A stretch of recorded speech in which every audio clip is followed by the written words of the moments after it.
if you have to go short, you've got to go short. If you have to go with that sort of 30 to 40 metre kick, go with that. And then if you have to bomb. I think there's too much of an emphasis placed on the win when you've got it, if that makes sense. And I think that was to their detriment yesterday. Yeah, I agree with that. Especially when you come from the centre line, if they've got Keeb there and they just go bang like that without even looking to see who's down and whatever. The opposition are going to say, beauty, that suits me. Correct. I'm going to go punch the ball down. Hopefully our halfbacks or whatever are on the crumbing and bang, it goes away.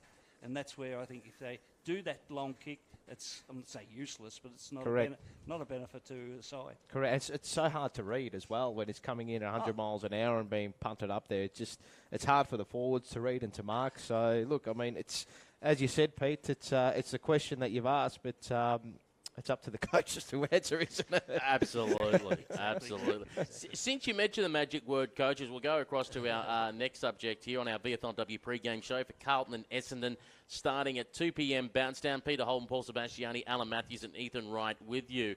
Essendon and Port Adelaide both have not yet appointed their AFLW coach, which I find very interesting because Beck Goddard, as we know, for over a year has been appointed as Hawthorn AFLW coach. She made the big call this week. Bridget Deed from the Eastern Rangers has been their first official player signed for an AFLW contract at Hawthorn. Yep. A few weeks ago, Scott Gowans, the former North Melbourne coach, who got dropped, not because of form, but because of budget cuts. He got given the boot there at North Melbourne with an 11-3 record. He's now obviously at the Sydney Swans as their AFLW. I see Ethan Wright shaking his head in the corner at this. 11-3. That isn't the coach meant to bring form? They normally you sack your coach when you got you're 3-11. I can understand that, but when you're winning, obviously they didn't. They haven't made it all the way, but they're there and abouts. I don't see the sense in that. I guess surely there's some obviously budget cuts are a difficult sort of a thing to do, but. Yeah, surely they could find something else to. Yeah, I know, and I had North supporters, defending the club on it, and I'm like, if you did that to your men's coach, if your men's coach was flying along and you cut him because you couldn't afford him, the board would be out. The supporters would be screaming for blood. Spot on. But for the women's coach, it's like, it shows how much that club cares about. Same with Melbourne. We're going on to Goodart, coming prior to the finals and whatever. And going something like that, that's, to me, just wrong. Yeah. Just wrong. Absolutely. But as we said, Scott Gowans is now up at Sydney, even though he doesn't know really the New South Wales program. He said he's got to learn a bit more about it, but at least they've got a good coach up there. Port Adelaide still haven't announced. There's probably a lot of good SANFL-W coaches out there at the moment. If I talk about the women coaching in there, Chrissy Steen coaching it. He coached both North Adelaide and South Adelaide to premierships in that competition. Then you've got Rel Smith, who obviously was an SAWFL coach 3 in a row with Morpheville Park, has been an assistant coach with the Adelaide Crows. So it'll be interesting to see if Port Adelaide go down that path and try and poach an assistant coach. And then Essendon. This is the great one where everyone's scratching their head because everyone assumed that, okay, Brendan Major got him to the finals last year, probably doing a good job. Mm-hmm. Everyone's maybe expecting, because Major's been there, he's going to be bumped up. But at the moment, he's going to be in a support role. So what do Essendon have in mind? Yeah, it's interesting too. Do you think the AFL at AFL House would have an influence on what head coaches are actually going to these AFLW clubs? Is that something that might happen, Pete? I'm not too sure. I don't believe that they do. I mean, okay. I know they want more women in there, and maybe they should be doing along the lines of the old, if you hire female staff members, you get a bonus in your soft cap or something like that. So it makes it... because, look, as we said by the Scott Gowans decision, clubs were made a decision on the financial line. If it's anything that helps. But... I mean, if you're the Essendon Football Club, what do you want to go with? Do you want to go with the current assistant coach that's out there? Do you want to go with the rookie coach, a la St Kilda? Or do you want to pick up someone that was a former AFLW coach or poach a current AFLW coach? Yeah, exactly. I think Brendan Major would be the right move to make, purely because he's the one who's implemented this system at Essendon. He knows the girls. He knows how they play.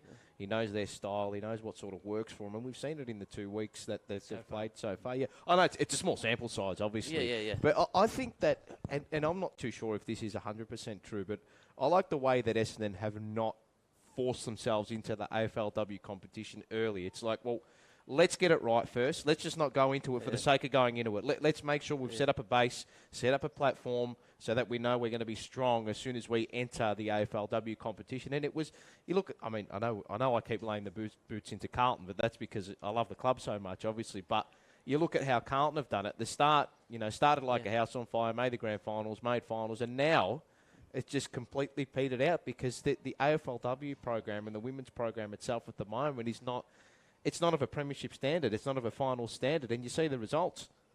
Alan, I know you'll know this name from Darebin, and I just found it very interesting. I was told after the fact, sitting on the wing, on the outer side of the ground, watching last week, Essendon, Port Melbourne, a person who hasn't surprisingly watched an AFLW or VFLW game this year, but just came along and was asking a particular person about certain players that were running around for Essendon and thoughts on them. One Peter Searle. Not that I have a great deal. Yes, I do know the name and whatever, but knowledge of him at the present stage is not 100%. Yeah, she's Peter Searle. She's a great, player that's played for Victoria. But she's coached 5 flags in a row at Darebin. But I know she went down to St Kilda and things like this. A very good coach, my opinion. But I don't think she had the support sometimes. I don't know if you. Yeah, look, I think it was a shock that she. It was a big shock her leaving St Kilda and the Southern Saints. Like it was a massive shock. From her point of view, as I said that way, she's. I think a very good sadistic coach in the point of view of getting right way and whatever.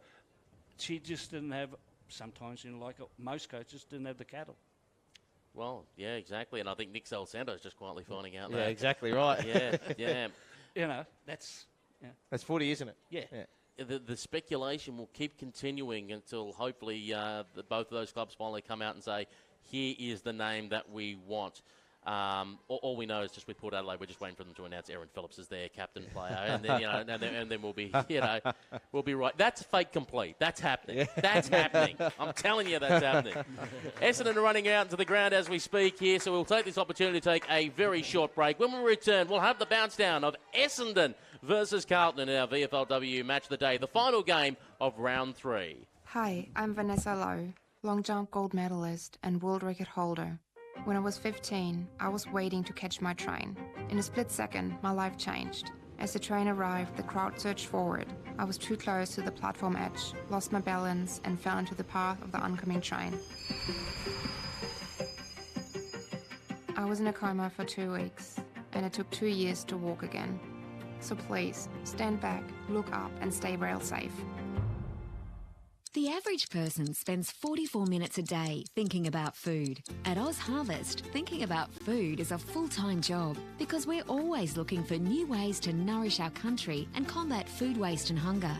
Every day, we rescue quality surplus food across Australia and deliver it to those who'd otherwise go hungry. And you can help. Every dollar donated to Oz Harvest can provide 2 meals to people in need. Visit ozharvest.org. Thought for food. Hey. Hi. Yo, what's up? We're here for Rad. Here's a simple word of advice. Don't drink and drive. If you plan to drink, plan ahead. Give up the keys. Either drink or drive. Don't mess around trying to do both. When you drink and drive, you're risking the life of yourself and the lives of everybody on the road. It takes a lot of courage to convince a friend not to drive after they've been drinking, but you might just be saving their life. So if you plan to drink, plan not to drive. Been playing for a while, sweet kicks, 'cause footy makes you smile, sweet kicks football. If you're getting ready for the trials, gotta go the extra mile, sweet kicks football. Not always hearing that sweet sound when you kick the ball? Need to develop your footwork or explosive speed? Want to take the next step in your footy career? Then you need Sweet Kicks. More info on our Facebook page or go to our website, sweetkicksfootballacademy.com.au. Gotta go the extra mile, Sweet Kicks football. There's jumpers, hoodies, and tees for you at leaguetees.com.au. vfltees.com.au is your place for retro footy gear with designs created by local artists that you won't find anywhere else. Plus, their unique range of women's footy tees help raise funds for Indigenous literacy programs. Get online and start shopping today. fleetees.com.au. We are the Australian Literacy and Numeracy Foundation, striving to empower our most marginalised communities through literacy and education. Literacy is having a voice. Literacy is opportunity. Literacy is dreaming big. Literacy is freedom. Today, you can help end inequality and give every child access to our life-changing and proven literacy programs. Your support is vital. Donate now at alnf.org.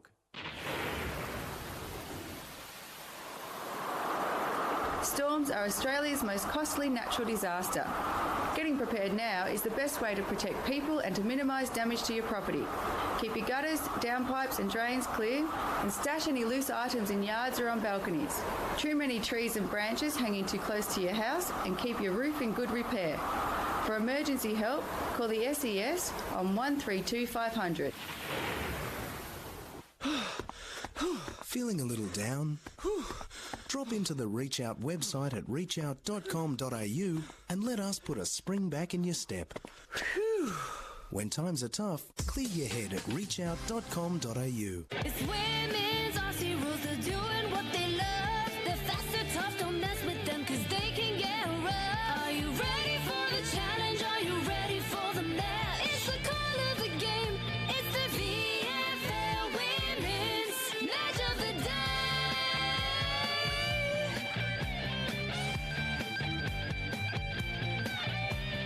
It's the VFL Women's Match of the Day.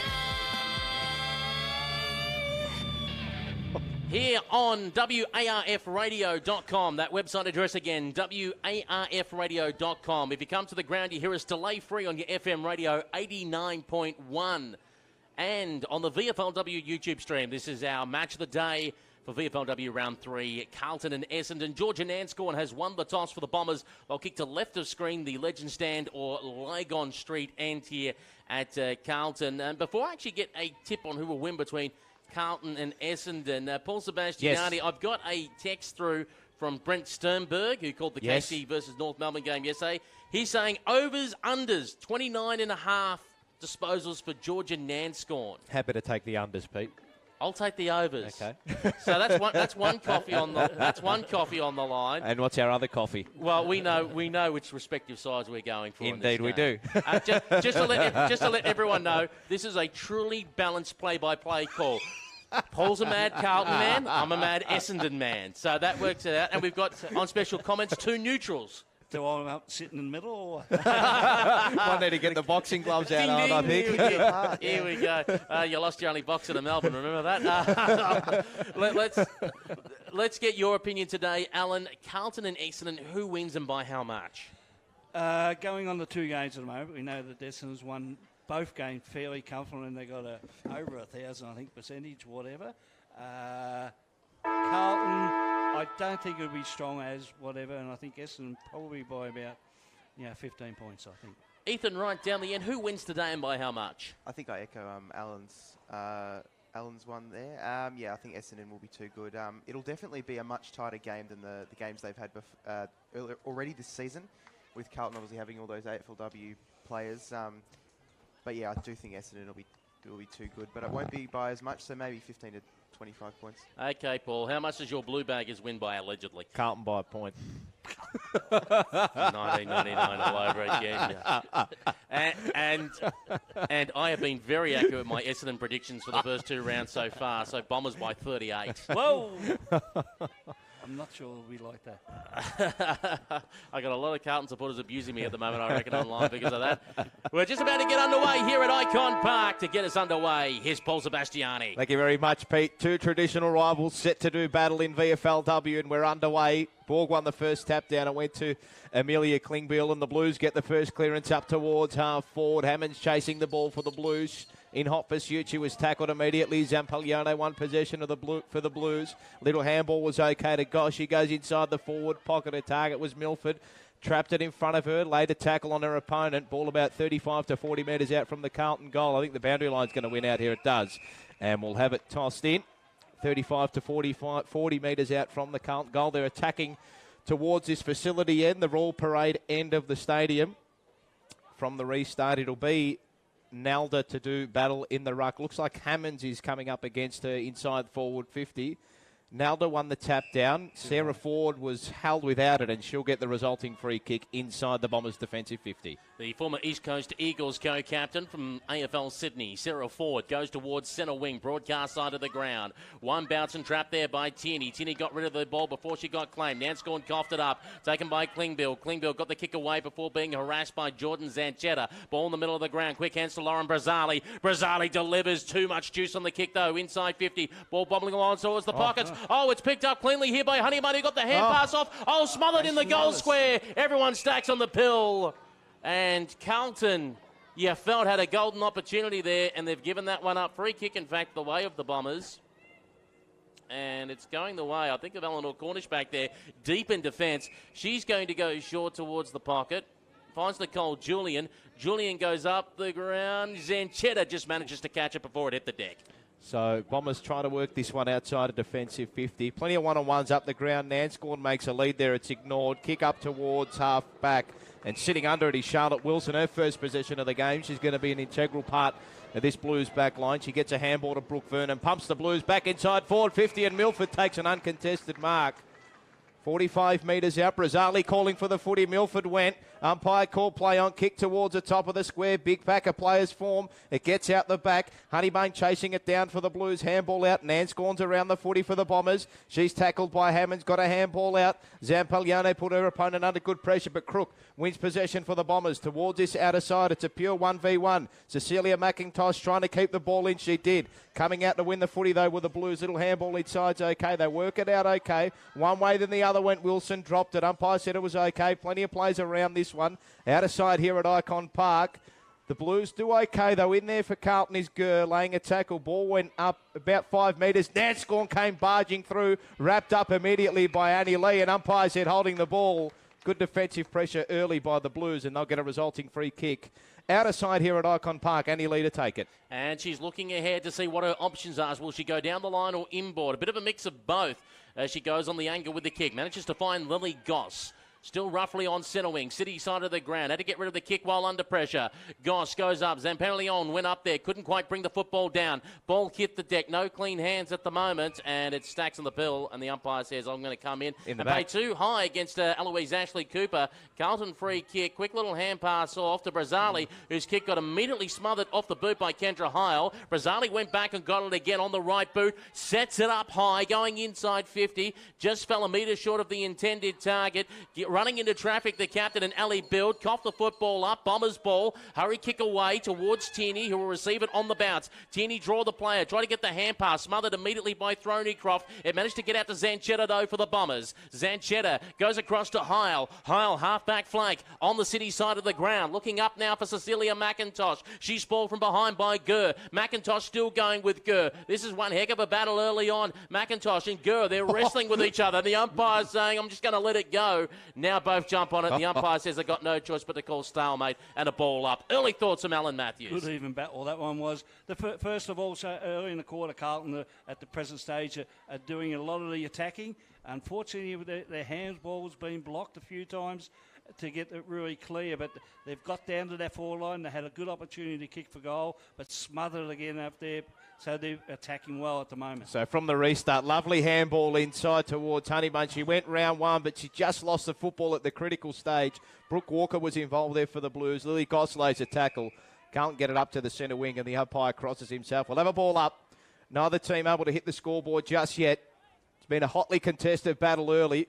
Borg from the tap. Nelda tapped it towards her back, and now the Bombers are going to go up towards centre half forward. Looks like Carlton have the numbers here. Good pick up there. Handball over the top by Gurr. Now Carlton can go through Annie Lee. Kick skewed off the side of her boot, though. Fell into the lap of Radford. She had a heap of the ball last week. She's going to be a focal point for this Bombers midfield. A low little darting ball up towards centre half forward. Having it well fisted away from her was Frew. Good smother there on the kick by Throneycroft. Good tackle there laid by the Blues defenders. And the umpire's going to call a hold, though. thought it was a throw. Sheesh. That is stiff. I thought the throw might have been there before the hold, Alan, but Exactly umpire right. disagreed. Exactly right. Should have been there. One-handed throw, that one. So Frederica Frew will take the resulting free kick from about 40 metres out, pretty much directly in front. Mia Ray Clifford makes a lead. No, Frederica Frew, she's going to go for goal. It's a thumpy kick. I reckon she's kicked it. She has. Yes. She's been one of the better players over the last couple of weeks. So Frederica Frew, she was back in the Bombers side last week and she gets the first today. And the Bombers go to 1 straight 6. Carlton yet to score. And, well, Ethan, was that a free kick? You reckon that maybe was a bit stiff on the Blues defender? I'll agree with you in this one, yes. That was... Well, she had the ball and she threw it. And Pretty simple equation, isn't it? Not too much on that one. No comment. As the ball is back in the middle of the ground and we're going to reset play, Georgia Borg doing the rucking here for the Blues. 1 straight Essendon, Carlton yet to score. Yes. I had to double check because the scoreboard is not on the correct side of the ground for us. Klingbeil went up the line. That wasn't being a smart aleck, but I'll tell you what, it was nice. And then I came away with Walker. Walker went with a hand pass backwards. 1 step and unload the kick there by Klingbeil. It's long and it's high and it's inside 50. You couldn't be swallowed up by Honeyman. He had to go again under pressure from Eloise Ashley Cooper, and the ball will go over the boundary line and out of bounds in front of the building, the admin building down at the Royal Parade end of the ground. So... a resulting throw-in.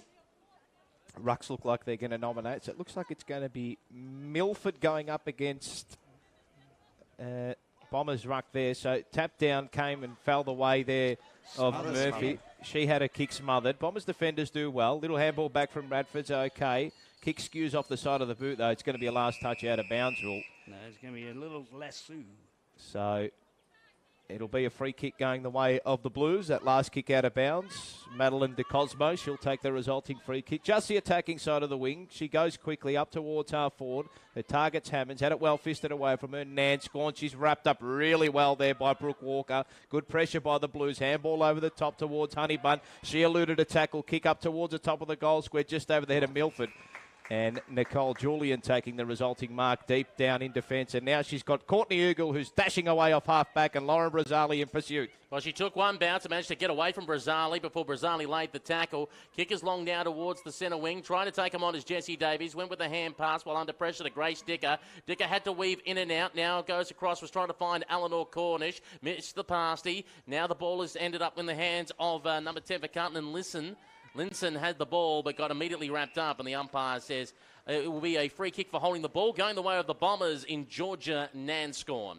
The reigning Lambert Pierce medalist has the football and gets called to hurry it up. Nanscorn goes with a little Texas wedge kick. Might want to ask for the 1-2. The teammate wasn't paying attention and rapid, but doesn't matter. Ducked a tackle and played on and went high with the ball inside 50. And taking a mark is Renee Tierney. We actually emailed Renee Tierney during the week. She works at AFL House with a sports-ready traineeship. Yep. And I messaged, I said, do you know Joanne Doonan, your new Irish teammate, got a plant from Georgia Nanscorn? I go, did you get one on joining the Bombers? She said, nope. So absolutely stiffed there. She's owed a plant. Owed a plant. Georgia, off the bunnings you go. Renee Tierney, in she comes from 35 metres out from goal. She is away to the right-hand side and will register as a minor score. It's Essendon 1-1-7. Carlton yet to score, and here's some thoughts from Ethan Wright. Well, the initial stages, it was all Carlton territory, but it's been pretty even in possession-wise, and obviously Essendon have actually been able to use their possession to score twice now. So Annie Lee, definitely the best kick in the Carlton back line. She takes a resulting kick out from full-back, and now the Blues can go through the middle. Kick over the top, Brooke Walker. She wanted that one out the back. Forced her opponent under the footy, did it really well. Kick inside was towards Honeybun over her head. Coming through for the Bombers was Anthony. Smart tap, though. Did it really well. The Bombers can potentially clear here. Handball was okay. Anthony provided some support. Kick up towards centre wing. Clifford's a target. She's got plenty of time and space to pick this up. Assess her options. She's on centre wing. Kick goes up towards half forward. Frederica Frew coming out there for the Bombers. Cecilia McIntosh was smart, kept it in, but De Cosmo's there for the Blues. She can mom up the mess. They go through half back here, the Blues. Smart kick inside, it's okay. Vernon dropped what she should have taken. Maybe just letting Tierney in. The kick was well thwarted, though. Clifford coming in for the Bombers. Turnover City now at centre-half forward. Clifford kick up towards the top of the square. Frederica through. She'll come in and kick her second goal. Too easy for the Bombers. They got a 2-1-13. Carlton yet to score.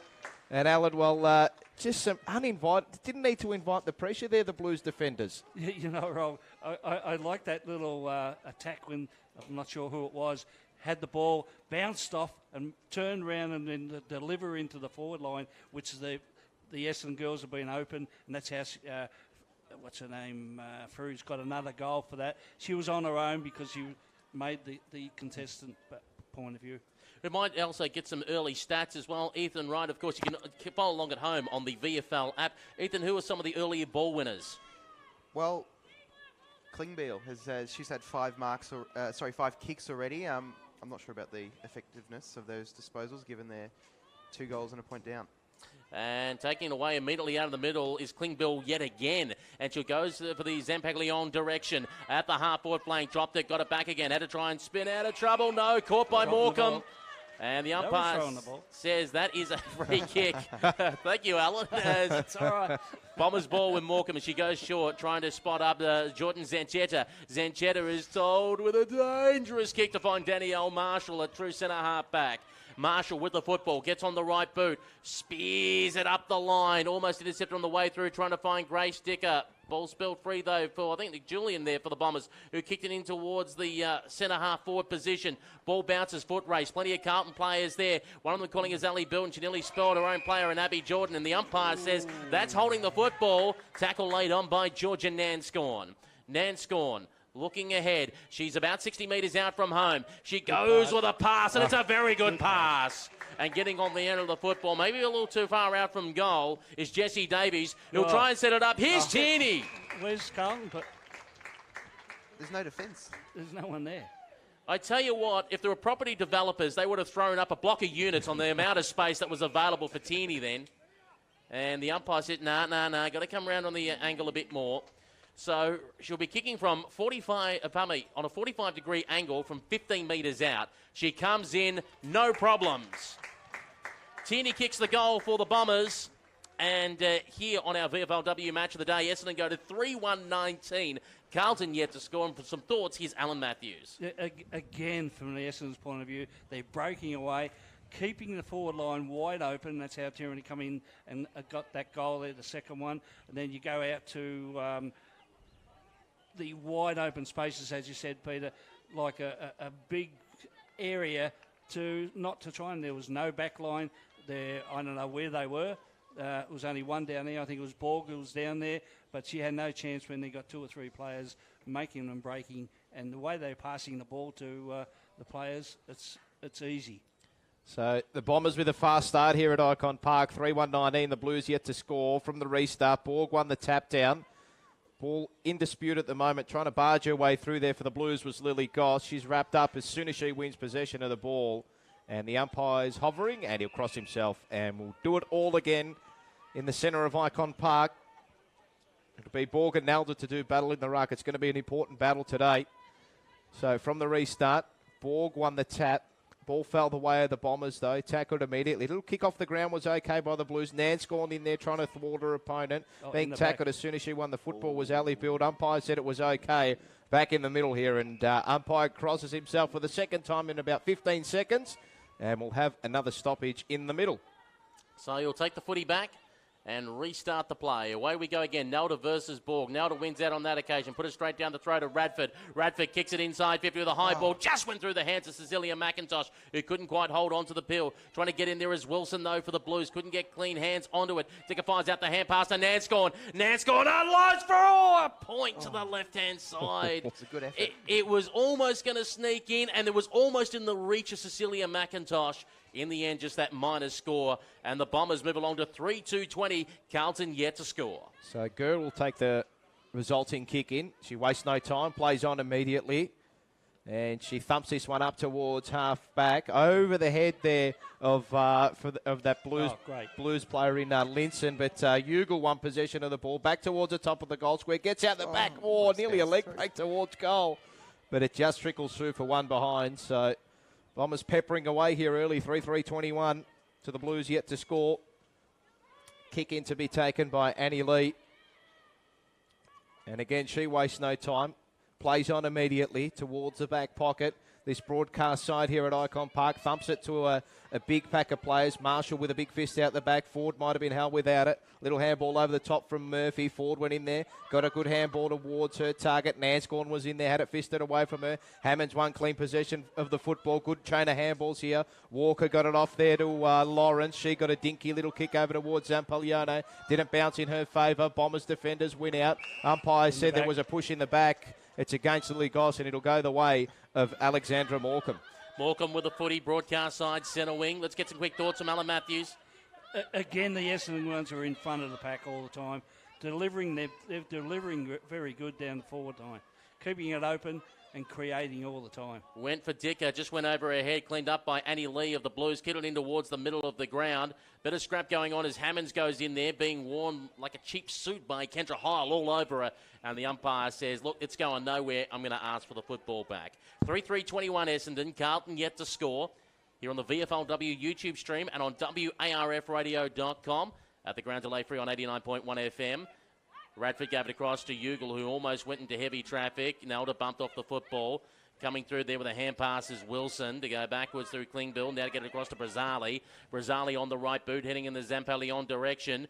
Flying from behind there is Marshall. Gets the hand pass off to Ugle. Sees two Blues in front of her. Whoop! That's a tripper and not paid. Thank you very much. Now Ugle goes back again. Gets the kick looking in the Radford direction. Ball bounced away from her. Close towards the boundary line. Seen over and out in the end. Now they're going to ask, did it hit the boot? Is it last disposal? No, not paid. And as Vanessa Murphy kind of argued the point, we'll throw it in. It was touched over the line. So, smack back centre wing here at Icon Park broadcast side.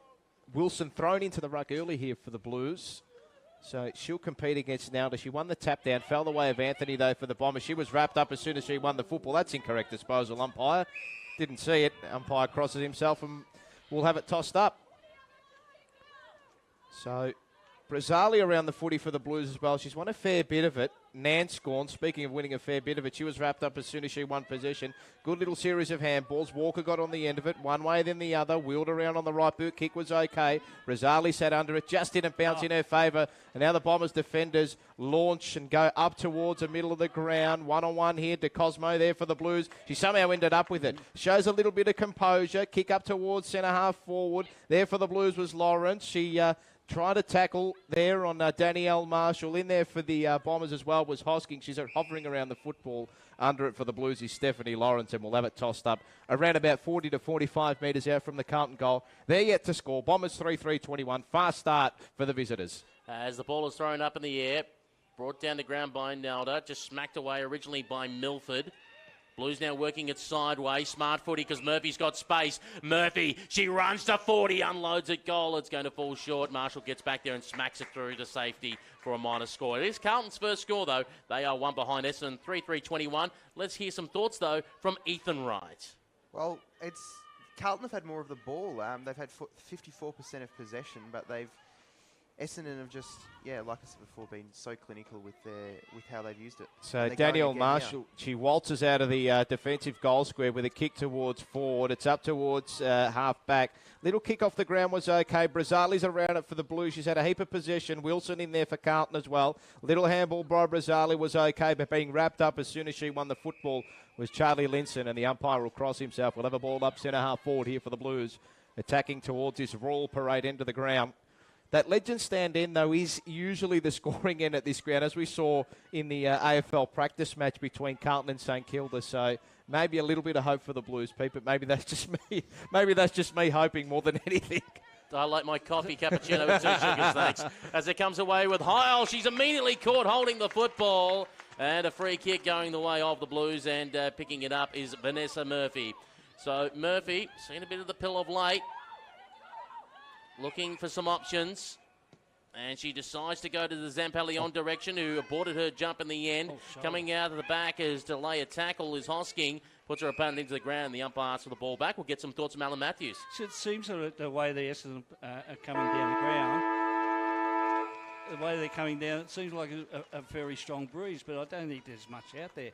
just that they're teaming up better. Carlton are getting, as you said, a lot of possession of the ball, but not 100% utilising it properly. Their handballs haven't been going straight to wherever, been smothered a hell of a lot. And as I said, when Essendon get down there, they're creating a lot more because their forward line's been open and they're able to deliver the ball.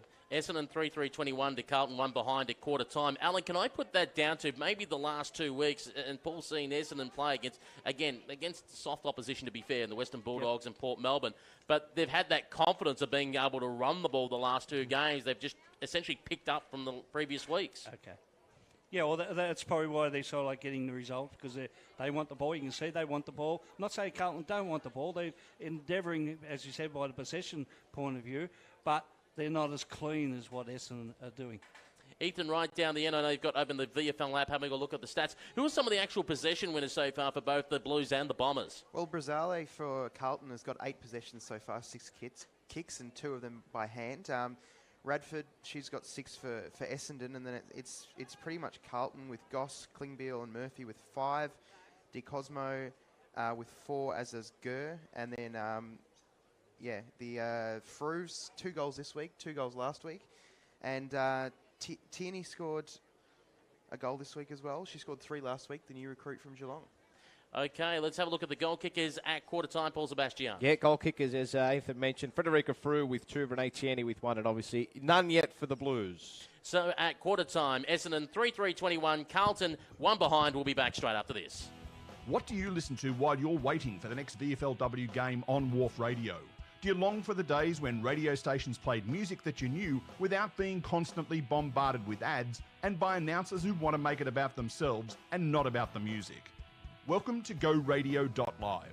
We're here 24 hours a day, 7 days a week, playing the very best music of the past 70 years. You can listen at www.goradio.live, or better still, download the free GoRadio.live app for your Apple or Android device. GoRadio.live. It's radio as it should be.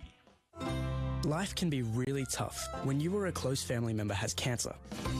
But if you're 12 to 25, Canteen's in your corner. Canteen provides whatever practical and emotional support you need, from connecting you with other young people who get what you're going through, to helping you develop new skills to cope, and just bringing back some fun into your world. So if cancer's messing with your life, check out canteen.org.au. And remember, Canteen's in your corner. If you've had something stolen, or if you've had property damaged, you need the police, not the sirens. If you've lost something or found something valuable, or if you want to register a party or let us know you're going away on holiday, you need the police, not the sirens. When you need the police, but not the sirens, you can now report these incidents online at police.vic.gov.au or call 131 444. Authorised by the Victorian Government, Melbourne. No matter what your age, most of us played sport when we were young, and there was always one thing that made you want to disappear into the corner or even give up your chosen sport. And that was when somebody on the sideline hurled abuse at either you or a teammate or an official. These are things that make sport so painful for so many kids, and the time has come to stop it. I'm Usman Khawaja from the Australian cricket team. My message is a simple one. Let kids be kids. Let them enjoy their sport. Find out more at playbytherules.net.au. It's the VFL Women's Match of the Day. Indeed it is the VFL Women's Match of the Day here on WARFradio.com. That's where you hear our radio stream and a full pre-game show before every match, WARFradio.com. If you come to the ground, you bring your FM radio with you. You'll hear us delay-free on 89.1 FM.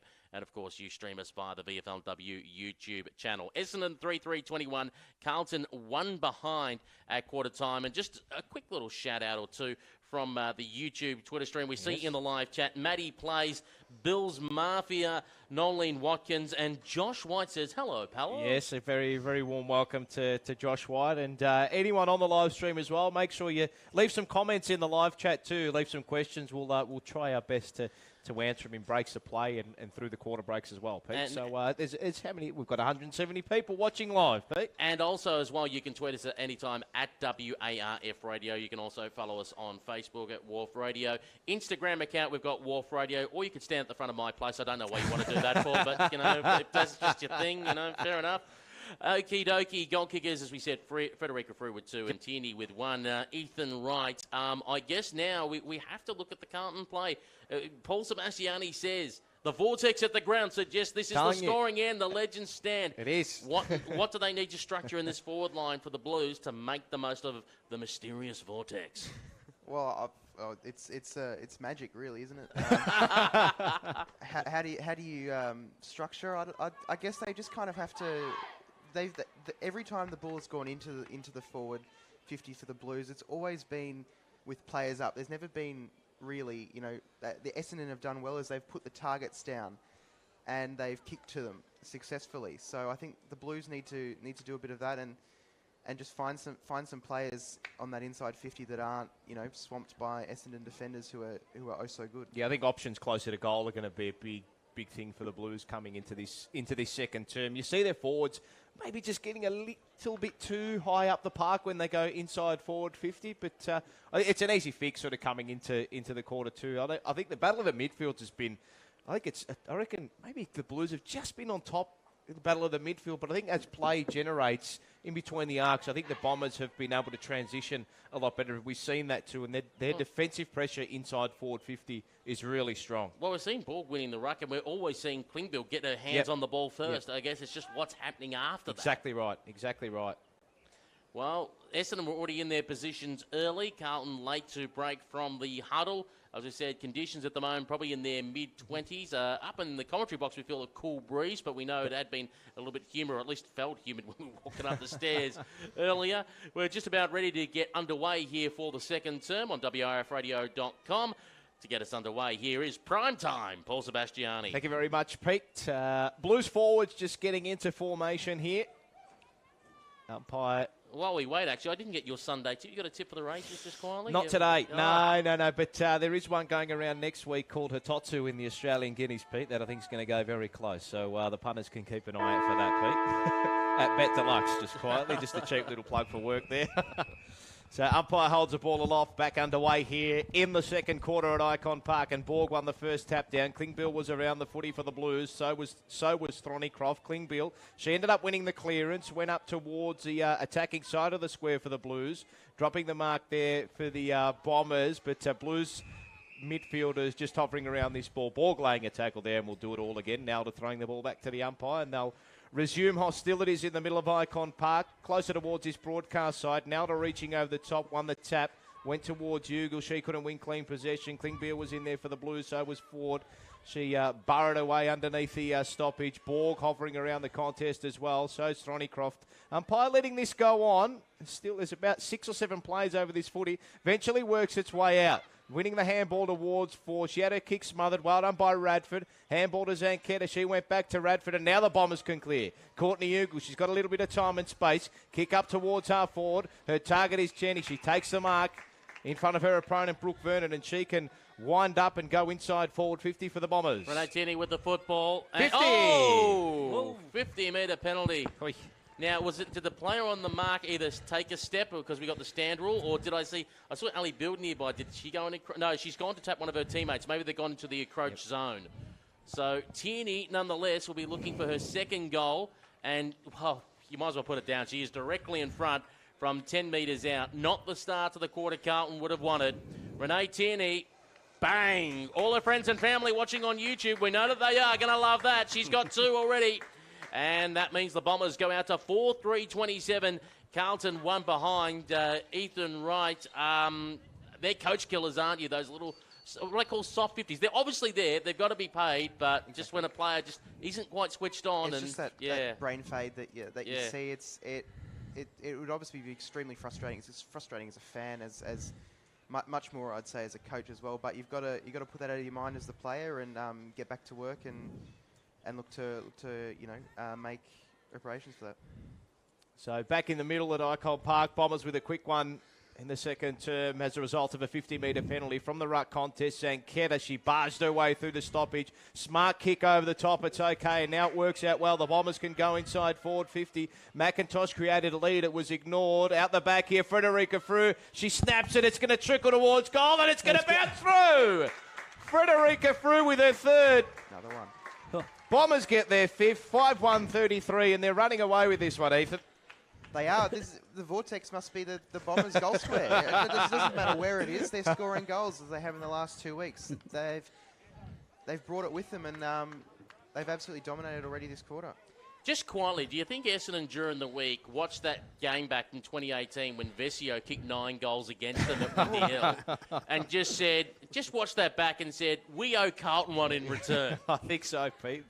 It's working out that way at the moment, isn't it? Oh, dear oh me. Around the grounds in the AFLW at the moment as well. And St Kilda look on track for their first win. 3-quarter time, 5-2-32, leading the Suns 2-4-16.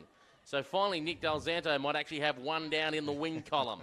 As the ball is thrown up in the air, away we go again. Ball versus Nelda. Nelda wins down the tap down, hand pass out towards the Klingville direction. She's going to be harassed here by Zanchetta. All over her. Now Thornycroft had it. Managed to get rid of the attempted tackle by Nanscorn. Hurry kick away there by the Blues towards their half-forward flank. Now half-back flank. Whoop! Through the legs there of Courtney Ugle. And umpire said it was a throw as she was trying to find Nelda.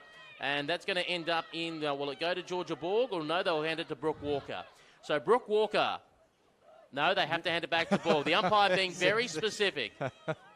So Georgia Borg, between centre and centre half forward, kicks. Good pass. And manages to find the player all by herself in Vanessa Murphy. Murphy decides to swing around 55 metres out from home. Puts it in towards the hot spot. Too many Bombers back there. Georgia Nanscorn takes an easy mark on the chest. And she'll clear for the Bombers. So Nanscorn, she's everywhere at the moment. Kick towards Nelda, it's okay. Nelda's starting to come into her game now. She is indeed. She goes with a short little ball. It's all right as well. They work it up the line, the Bombers. Ashley Cooper. Still inside defensive 50. Borg stands the mark. She goes with a high kick towards the boundary line. Is it out of bounds on the full? No, it's a mark. Just inside the line. Amelia Radford. At half-back for the Bombers. Lauren stands a mark for the Blues. She comes inside to Nanscorn. The Bombers do really well here, working it up the line. Chip, chip, chip. Nanscorn on the end of it, another 50. She moved. Honeybun gives it away this time, and Nanscorn's going to dart through centre wing. Bombers are going to be taken up to centre half forward. So Nanscorn, she'll take the resulting 50-metre penalty. Ugle makes a lead for her. She ignores that. She's going to go with a low darting ball. It's okay. No, just over the head of her intended target.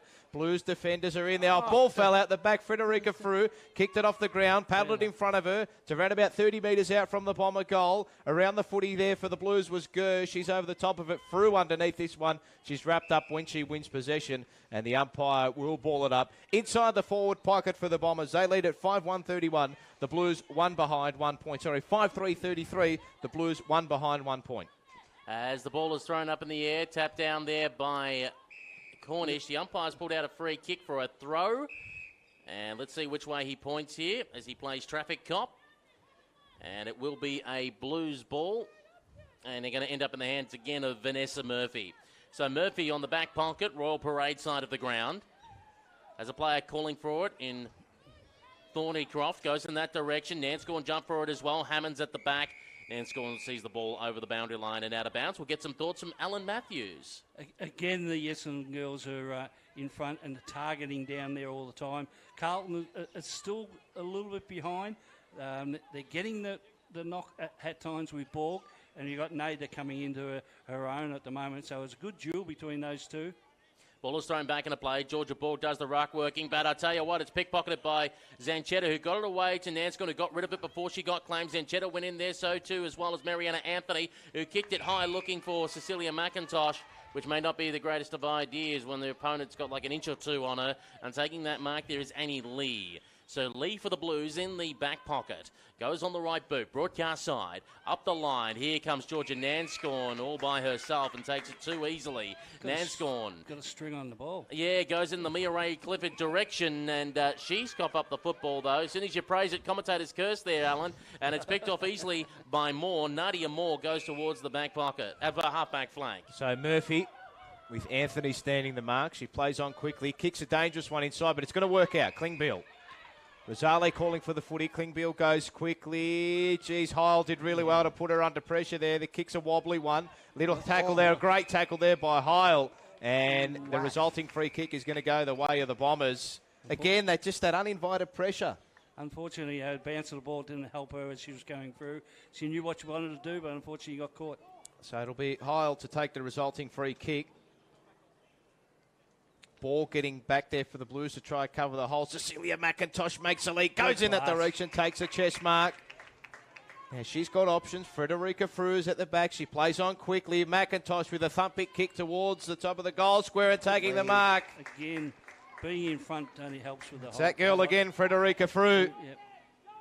As I said, all those passes then because the Essendon girls were in front of their opposition and resulting in marks and then kicks into having a shot for goal. So tight angle, Frederica Fruz. What could she conjure up? She kicks a magnificent goal.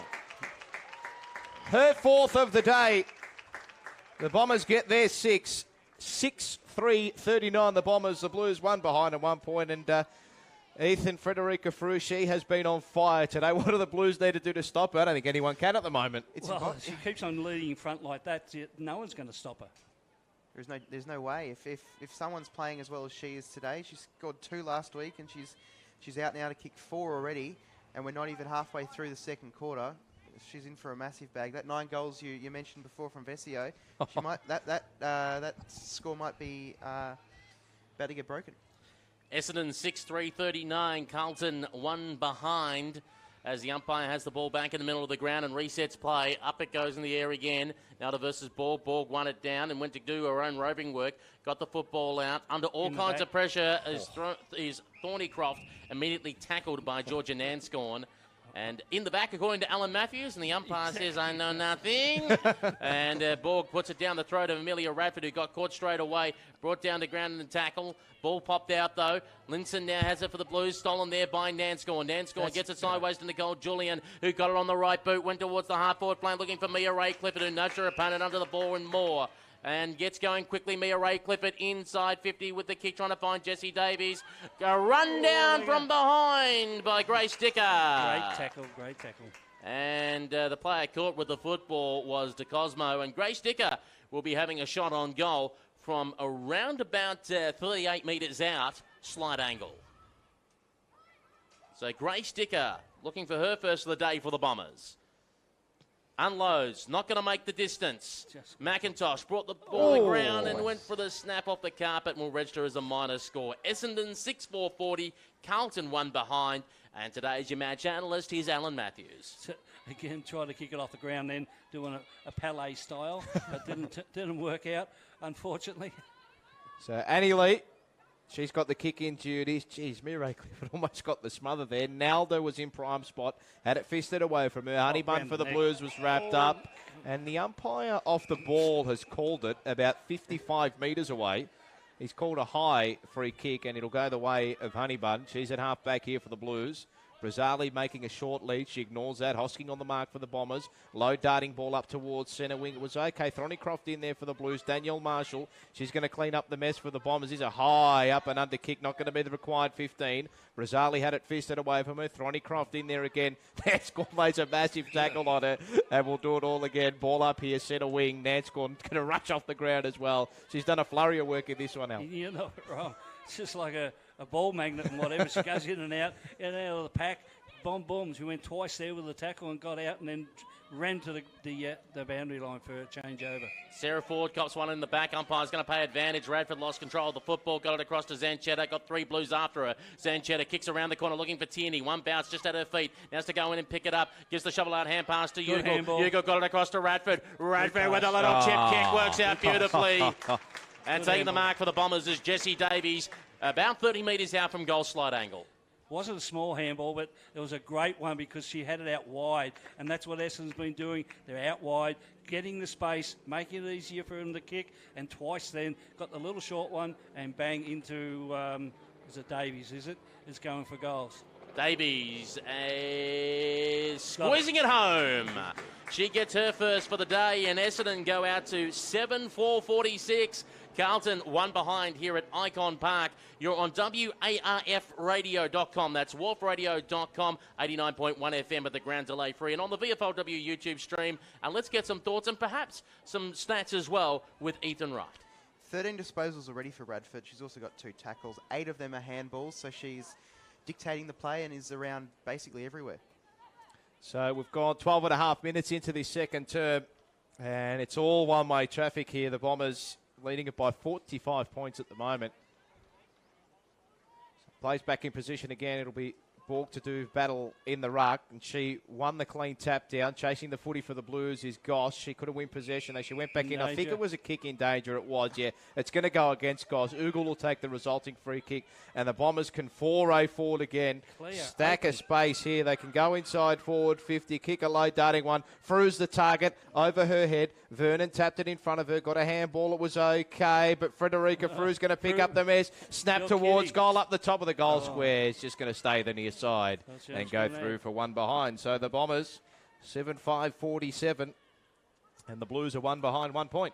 Again, then the opening girls out there in that half-forward line, makes it easier for them when they're passing, because it's a 10-metre clearance between the back line and the Carlton girls.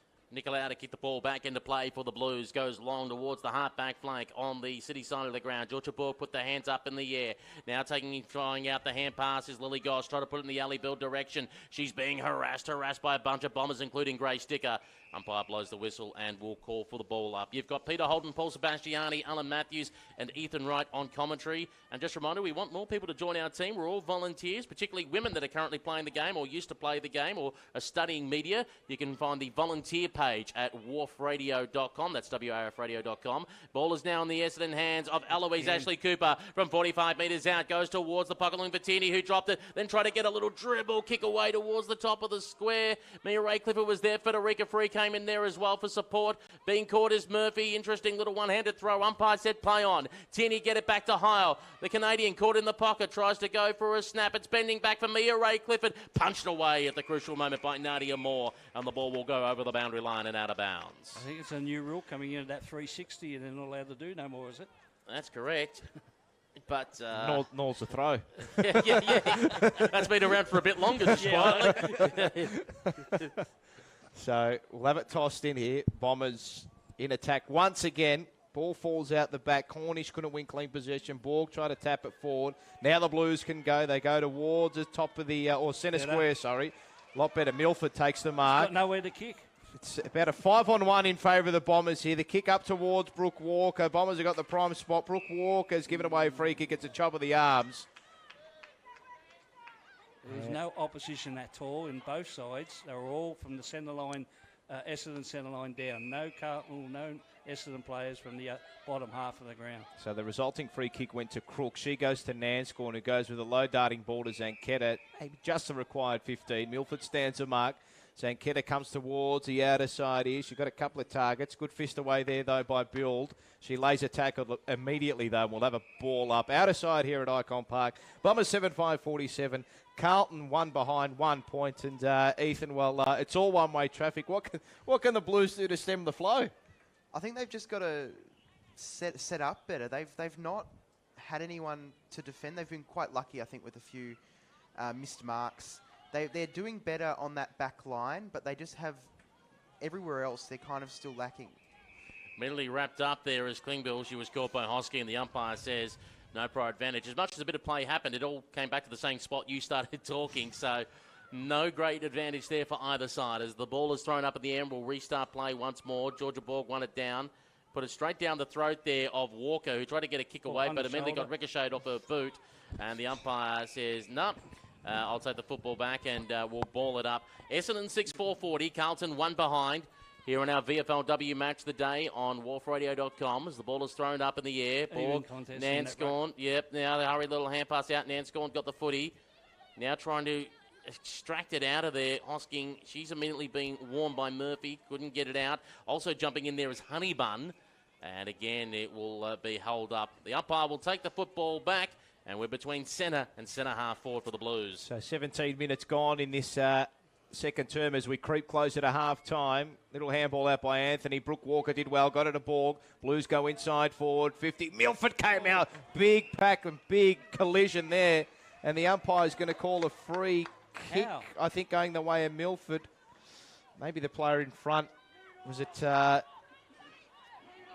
interference on the marking contest, potentially? Stiff if it was, but Milford is going to take the resulting free kick. She'll kick from about 40 metres out directly in front. Pushed in the back. Yep. Pushed in the back, was it? Yep. Yeah. So Milford, can she kick Carlton's first goal? Steady approach. Ben run up. So she comes in, gets close to the mark. This kick's a thumper, and I think it's going to go through. It is indeed. Yes, good kick. Fantastic goal from Milford. And Carlton finally gets its first. They go to 1-1-7. The Bombers are 7-5-47, and Ethan, the Blues need to do a little bit more of that. 6 more of those. Yeah. It's not that they haven't had the possession. It's been pretty even. If you just look at the general statistics, obviously it's encompassing the whole game, but it is still very even with the exception of that scoreboard. Here on our VFLW match of the day on WARFradio.com. Essendon 7-5-47. Carlton 1-1-7. As we've gone more than 18 minutes into this second quarter, so we're in the shadows of the three-quarter time siren. One more for Carlton before half-time might just give them a slight hope. Let's see what happens here. The umpire just waiting for players, because they got to do the 5-6-5 and all of that. Yeah, they're going to tell them to do this and do that. Yeah, great. Yeah. Someone from the rules committee had to come up with that. It's like, slap on the wrist. Oh, jeez. As we throw the football up in the air and away we go again. Nelda wins it down, almost ricocheted back to her, but it's stolen by Wilson. Wilson put the hurried little hand pass out for the player running through there in Linson, who couldn't quite pick up the footy. Umpire says 1-2 high for the Bombers and Jen Cheddar, and she takes the advantage. Looking for McIntosh, but she gave away a fair bit of height. DeCosmo takes it for the Blues. She kicks inboard. Good mark taken. Now by Goss. His kick is immediately smothered off the boot, though. And that was done by the Bombers and Davies, who maybe been held with the jumper. The umpire said, no, it's fair. Quick little pack's going to form here. The ball will squeeze out on the half-forward flank. Sarah Ford couldn't hang on to it. Davies trying to get it out. Mariana Anthony went in there as well. Bill got it quickly across to Goss. Goss put it on the right boot. The ball's dribbling up towards the centre wing. Now taken by Nelda. Had to get rid of the hot potato. She was trying to find Danscorn. Danscorn laid the tackle in the end on Hammonds. Ball popped out. Now it's a Don's ball. They go to inside 50, looking for Mia Ray Clifford. She's behind in the race, but she did some excellent body work there against Honey Bun. Mia Ray Clifford sets it up. And a mark right before the siren. And guess who's got it? As the Who would sing, "Froo are you, froo, froo, froo, froo." Frederica Frew with a pill. Again, by leading in front. And what I've seen of all the Essendon players, as much as they're possible, they've been driving that ball. Every time they get, it's not a little dribble kick, it's about 30, 40, 50-odd metres, and they're getting results. And being in front again, the ball jumps over, bang, straight in the hands. Frederica Frew has got half a bag. She has got 5 goals, and Essendon go to 8-5-53, leading Carlton 1-1-7 at half-time. By the way, there's a number of people joining us on the YouTube chat as well. Remember the VFLW YouTube, you've got the live chat. Hello to Diane Marshall, who's going and saying, way to go, Renee. Michael Wares is listening as well. Matty Plays. Sammy GFC is listening in. And I don't know if this is a relation at all to Ethan, but I got on you, mate. Give Ethan more airtime. you weren't just texting yourself, mate, on there, just quietly. I reckon the viewership's just gone down after your singing as well, Pete, just quietly. take a good drink. Ethan, the video's been taken down, what? Ethan, mate, we'll go to you. It's a good opportunity, actually, at halftime with yourself to go through the VFL app at the moment. Go through some of the leading stat getters at the moment for both Carlton and Essendon. Well, Radford, obviously she came off after that 13th possession because you've only had one more. She's got 14 for the game. Nanscoren, she's got 11. She's kicked one behind. In the tackles, Nanscoren again, she's got 6. Borger's got 5 as well for Carlton. And yeah, of course, the star of the show, Frew, 5-1 from just 7 disposals. And how have you seen the play go down for Essendon for this term? Because, as we said, we thought the Vortex would be the legend stand down with Carlton kicked down there at the moment. But just this, how did you view this run and carry style from the Bombers? Well, it works. I mean, they've countered anything that Carlton's tried to do. Carlton are playing a completely different style, probably the wrong style, obviously, because they're they're 49. What is it, 53 now to 7 down. Every single time the Bombers have got the ball, there's always Essendon players on them. And they've had so many smothers this game. They don't keep a stat of that, but they have had so many. The turnovers are just aplenty. Just also listening in, Dwayne Turvey as well. She says, go Bombers, give them an AFLW contract. Yes, they will be in the AFLW next season. Coming up, the 2022-2023 season. Rex Kite listening in as well. It says, the Bombers are cheating. They let the Blues score.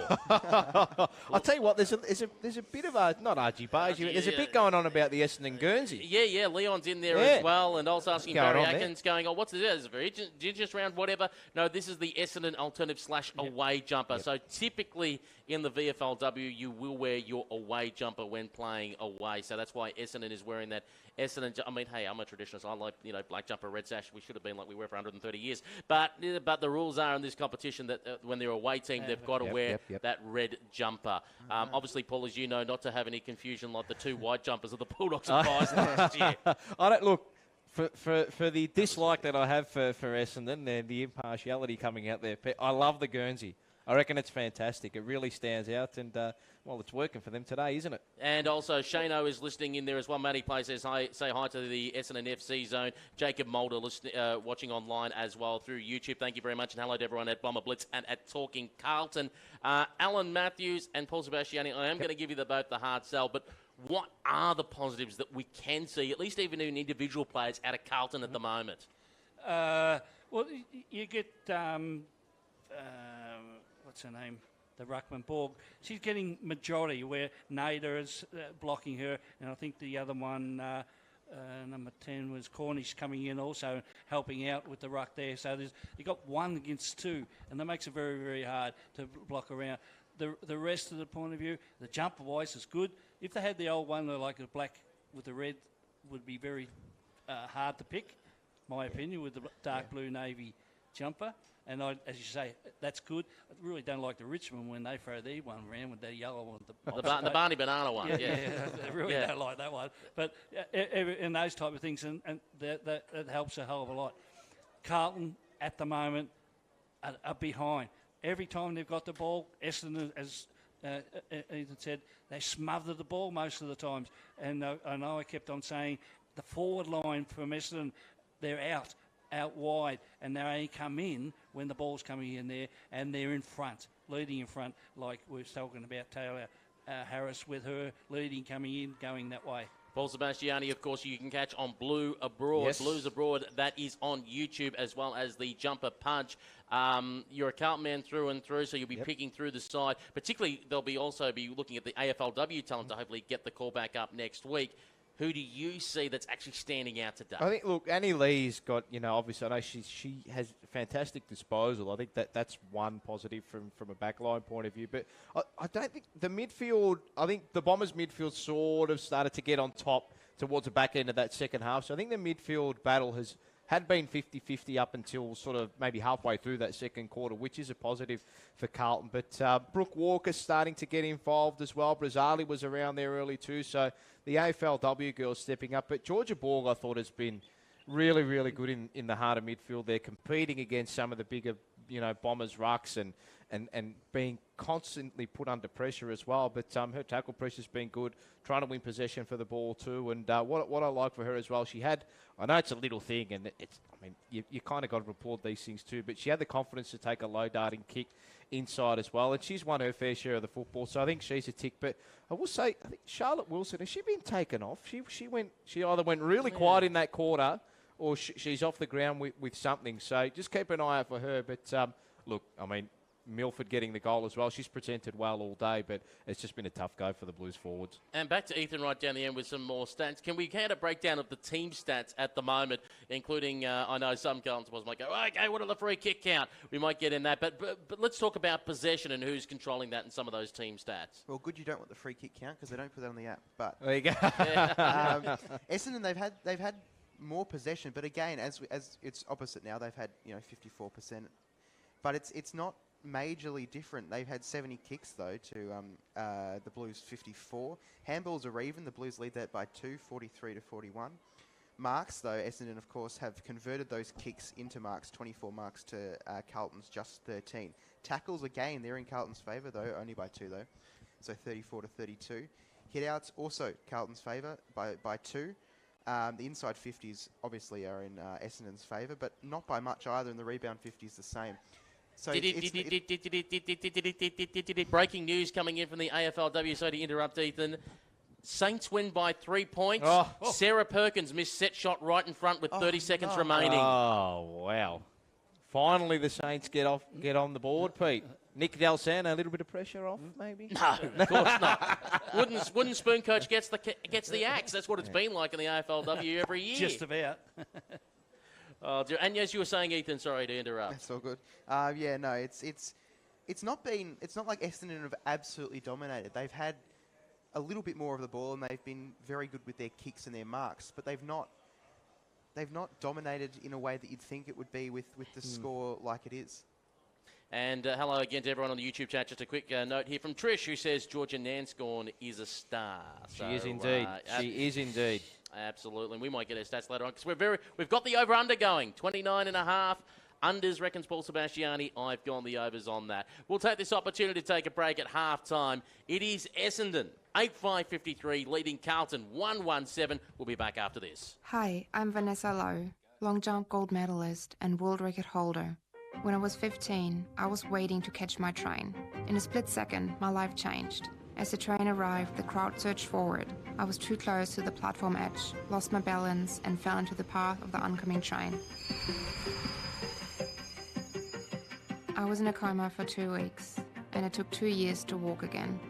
So please, stand back, look up, and stay rail safe. The average person spends 44 minutes a day thinking about food. At Oz Harvest, thinking about food is a full-time job because we're always looking for new ways to nourish our country and combat food waste and hunger. Every day, we rescue quality surplus food across Australia and deliver it to those who'd otherwise go hungry. And you can help. Every dollar donated to Oz Harvest can provide 2 meals to people in need. Visit ozharvest.org. Thought for food. Hey. Hi. Yo, what's up? We're here for Rad.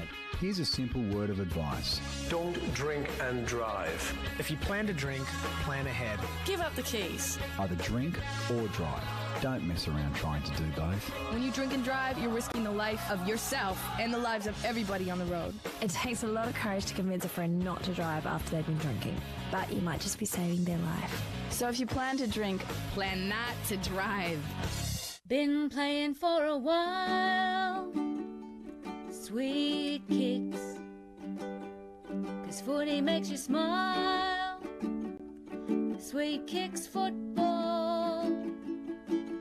If you're getting ready for the trials, gotta go the extra mile. Sweet kicks football. Not always hearing that sweet sound when you kick the ball? Need to develop your footwork or explosive speed? Want to take the next step in your footy career?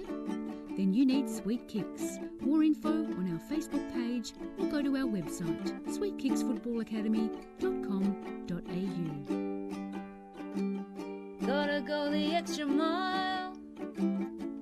Sweet kicks football. There's jumpers, hoodies, and tees for you at leaguetees.com.au. Leaguetees.com.au is your place for retro footy gear with designs created by local artists that you won't find anywhere else. Plus, their unique range of women's footy tees help raise funds for Indigenous literacy programs. Get online and start shopping today. leaguetees.com.au. We are the Australian Literacy and Numeracy Foundation, striving to empower our most marginalised communities through literacy and education. Literacy is having a voice. Literacy is opportunity. Literacy is dreaming big. Literacy is freedom. Today, you can help end inequality and give every child access to our life-changing and proven literacy programs. Your support is vital. Donate now at alnf.org.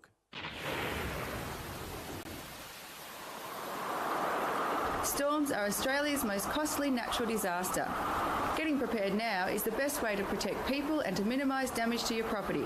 Keep your gutters, downpipes and drains clear and stash any loose items in yards or on balconies. Trim any trees and branches hanging too close to your house and keep your roof in good repair.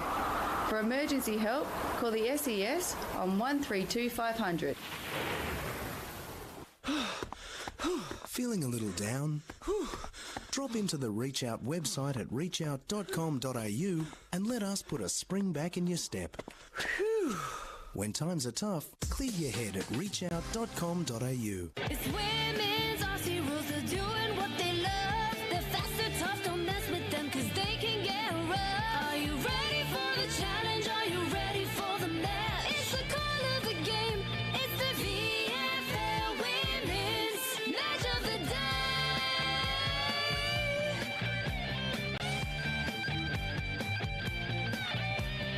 It's the VFL Women's Match of the Day.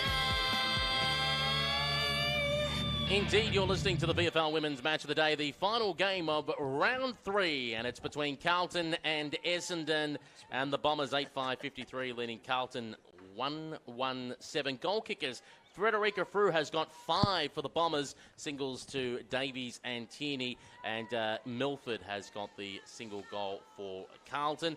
And we do say hello online, also listening via or watching via the YouTube live stream. We've got Frank Monanteri who's listening in. Can't wait for this in the AFLW team. Beauregard Waddlebottom. Beauregard Waddlebottom is an interesting name. and Maddie Plays asked the question, who do the commentators think will be in the grand final in the VFLW? Oh, that's a very good question. Well, I think the mob you're seeing out here today are going to be going to go very close. Essendon, they were very close last year, and I think from outside the Bombers, potentially the Magpies, we could have traditional rivals in the VFLW grand final, Pete. Alan, and I'll just get you to drop your microphone a bit, mate. They came down a little bit with their first game, Collingwood, off their pedestal. Yeah. Against St Kilda. Could have one to wake you up. But, well, they've come back after now and sort of like had a couple of wins, so that's sort of like brought them back on. Just learning all them, like you say, the Essendons and whatever, they should, at the present stage, be the form teams. And Ethan, right down the end, who do you see long range potentially making the grand final? Well, I'm going to say Collingwood because I can support them. But Geelong early, they've won their 3 games and they've got a percentage of 526. So like Essendon, although not on the same scale, they're winning by margins. So I think Geelong could be up there. Casey as well are in a similar position as well. I think we see the potential grand final preview in round 6, Geelong and Essendon.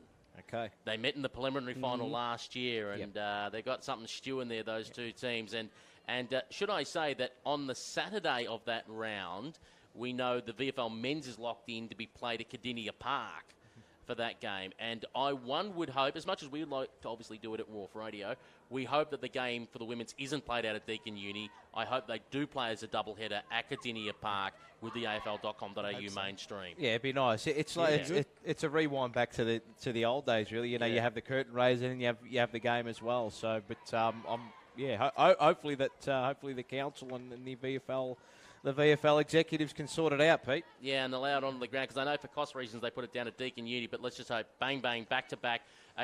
Fans can come along, at least those that like to watch the men's can get to see their opening round 1 game, but at least for the women's they get to go, hey, here's the potentially the top 2 teams going at it. I think ultimately that's what, and once the two teams come in next year and make all the teams are there, I think that's what they're ultimately going to do, aren't they? Have a curtain raiser with the women and the men's later? Or? Well, that's very interesting because Libby Birch wrote the article during the week suggesting it should be moved away from summer. Some are pro-summer, away from the men's to get clear air. Some want it with the men's. And the question is, do you do the double header or do you do what used to be opposite? If you think first 11, second 11 cricket, one side plays at home and the other side plays away. So, for example, if this was men's, for example, this was an AFLW game, you'd have, all right, you got Carlton Essendon here, and then the men's game would be, for example, at Windy Hill, per se, using the old terminology. But do you split the supporters then? Do you split the supporter base? Again, that's another thing you've got to throw into consideration. But let's get back to the footy. Third quarter underway, Paul Sebastiani. Yep, back underway here at Icon Park. Bombers look like they're going to win the first clearance. Oogle around the football for the Bombers. Little handball out there by Goss, though. Carlton with Klingbeil. Thornycroft was tackled as soon as she won the footy, and she was taken without it, was she? Or was the umpire in the back? Yeah. So the ball will come back for a push in the back. It'll be Thornycroft to take the resulting free kick. She's just the defensive side of centre wing here. So the Blues look like they're going to go for the kick. It's a dangerous one into the middle of the ground. Over the head there of Hosking and Walker. Walker went back in to get it. Handball over the top, not the best. Hosking came out with a wobbly kick towards Oogle. Thornycroft was in there for the Blues. One back possession. She was wrapped up as soon as she won it. Sitting on top of it, she rolls around with Oogle, and the umpire will cross himself, and we'll have a ball up. Just the attacking side of the centre square for the Blues. They trail 8-5-53 to 1-1-7. Borg from the restart. Thornycroft in there. Radford just flicked it out to Oogle. Little handball fell the way of the Blues. So good tackle laid by Murphy on her opponent. Umpire calls play on. Now we'll come in and cross himself, and we'll do it all again here. Just the attacking side of the wing for Carlton. They trail by 46 points. Oogle's had about 5 possessions in about 2 seconds. As the ball is put straight down the throat there of Jordan Zanchetta, who is going absolutely nowhere, and the umpire says no prior opportunity, and will take the football back. Tackle laid on there by Thornycroft. Umpire throws the ball high in the air again. Away we go. One out by Borg. Taken off the back by Ford. Got it across to Radford. Radford quickly went by hands to find Eloise Ashley Cooper. Now she decides to go for the switch of play to find Kendra Heil. Recruited out of the Hamilton Wildcats of the AFL Ontario competition. Now she switches out towards the wing. Whoop, putting on the brakes after she almost went too far. Elizabeth Hosking. Hosking managed to go back to Eloise Ashley Cooper. She is the Essendon Club best and fairest from last year. Ashley Cooper on the right boot. Goes long and high inside 50. Came off hands 1-on-2, and it's Tierney having to go at it. Wilson is on her hammer. Blues have the ball momentarily until Grace Dicker goes and around and around. Oh, no, sling. Okay. Should have been first option as well, but... Sling tackle, and the Carlton player on the ground feeling a little worse for wear. I think it's Brooke Vernon. And she's being checked on by Brown and Gurr. Umpire blows the whistle to signal serious time. Now, remember, in the VFLW, we play straight 20 minutes quarters with no time on unless there is a serious injury, and which you hear then the umpire blows the whistle twice. That is to indicate to the timekeepers serious injury to stop the clock. Yeah, it looks like as she was tackled, she was like grabbed by the Guernsey and then ripped down by Dicker. I think, she smacked her head on the ground, from what we're looking at on the replay. No. So that means Dicker might end up being on the report card, at least from the match review officer point of view. And they're signalling for stretcher as well. Not good. So Rook Walker being attended to. The players are going to go into their respective huddles. And while that happens, just to remind you, in the AFLW, we had the Saints and Suns kick proceedings off for what was going to be 4 games in a row today. Of course, Carlton fans, you've got your game coming up tonight, a Sunday night game up in Canberra. GWS, yes. Against the GWS Giants. And the score, of course, from that game between the Saints and the Suns at Trevor Barker Oval, the Saints got their first win, 5-4-34 to the Suns, an inaccurate 4-7-31. And in about 2 minutes' time, underway will be Collingwood and the Western Bulldogs. 5:10 p.m. local time in Melbourne, the Eagles and the Lions over in WA. And, of course, 7:10 p.m. is that bounce down for the Blues and the Giants. Indeed, some Ripper AFLW games coming up. Collingwood obviously playing back down there at Victoria Park, back at their old home grounds. And a spot in the 6 on the line. Exactly right. So they're hopefully going to build some momentum towards the back end of the of the year. And we might take this opportunity to go to Ethan Wright. Let's go through some of the better players for both sides, some of the disposal counts at the moment for both Carlton and Essendon. Well, Radford, again, she's already got one possession this half of the game, this quarter. She's up to 15, and again, the 2 tackles, and she's been effective with her kicks and handballs as well. Nanskowin, 11, and Zanchetta, 11 also for the Bombers. Goss has got 10 and Murphy 9 for the Blues, and then it kind of drops off. And then Ugel's got 9 for the Bombers as well. And of course, the star of the show, as I said before, Frew, 5-1. So the training staff taking their time here. How many's Nanscorn got again? We've got the overs-unders going, Pete. We've got keeping a keen eye on She's got 11 so far. Okay, I reckon that coffee might be coming my way, Pete. No sugar cappuccino, thank you very much.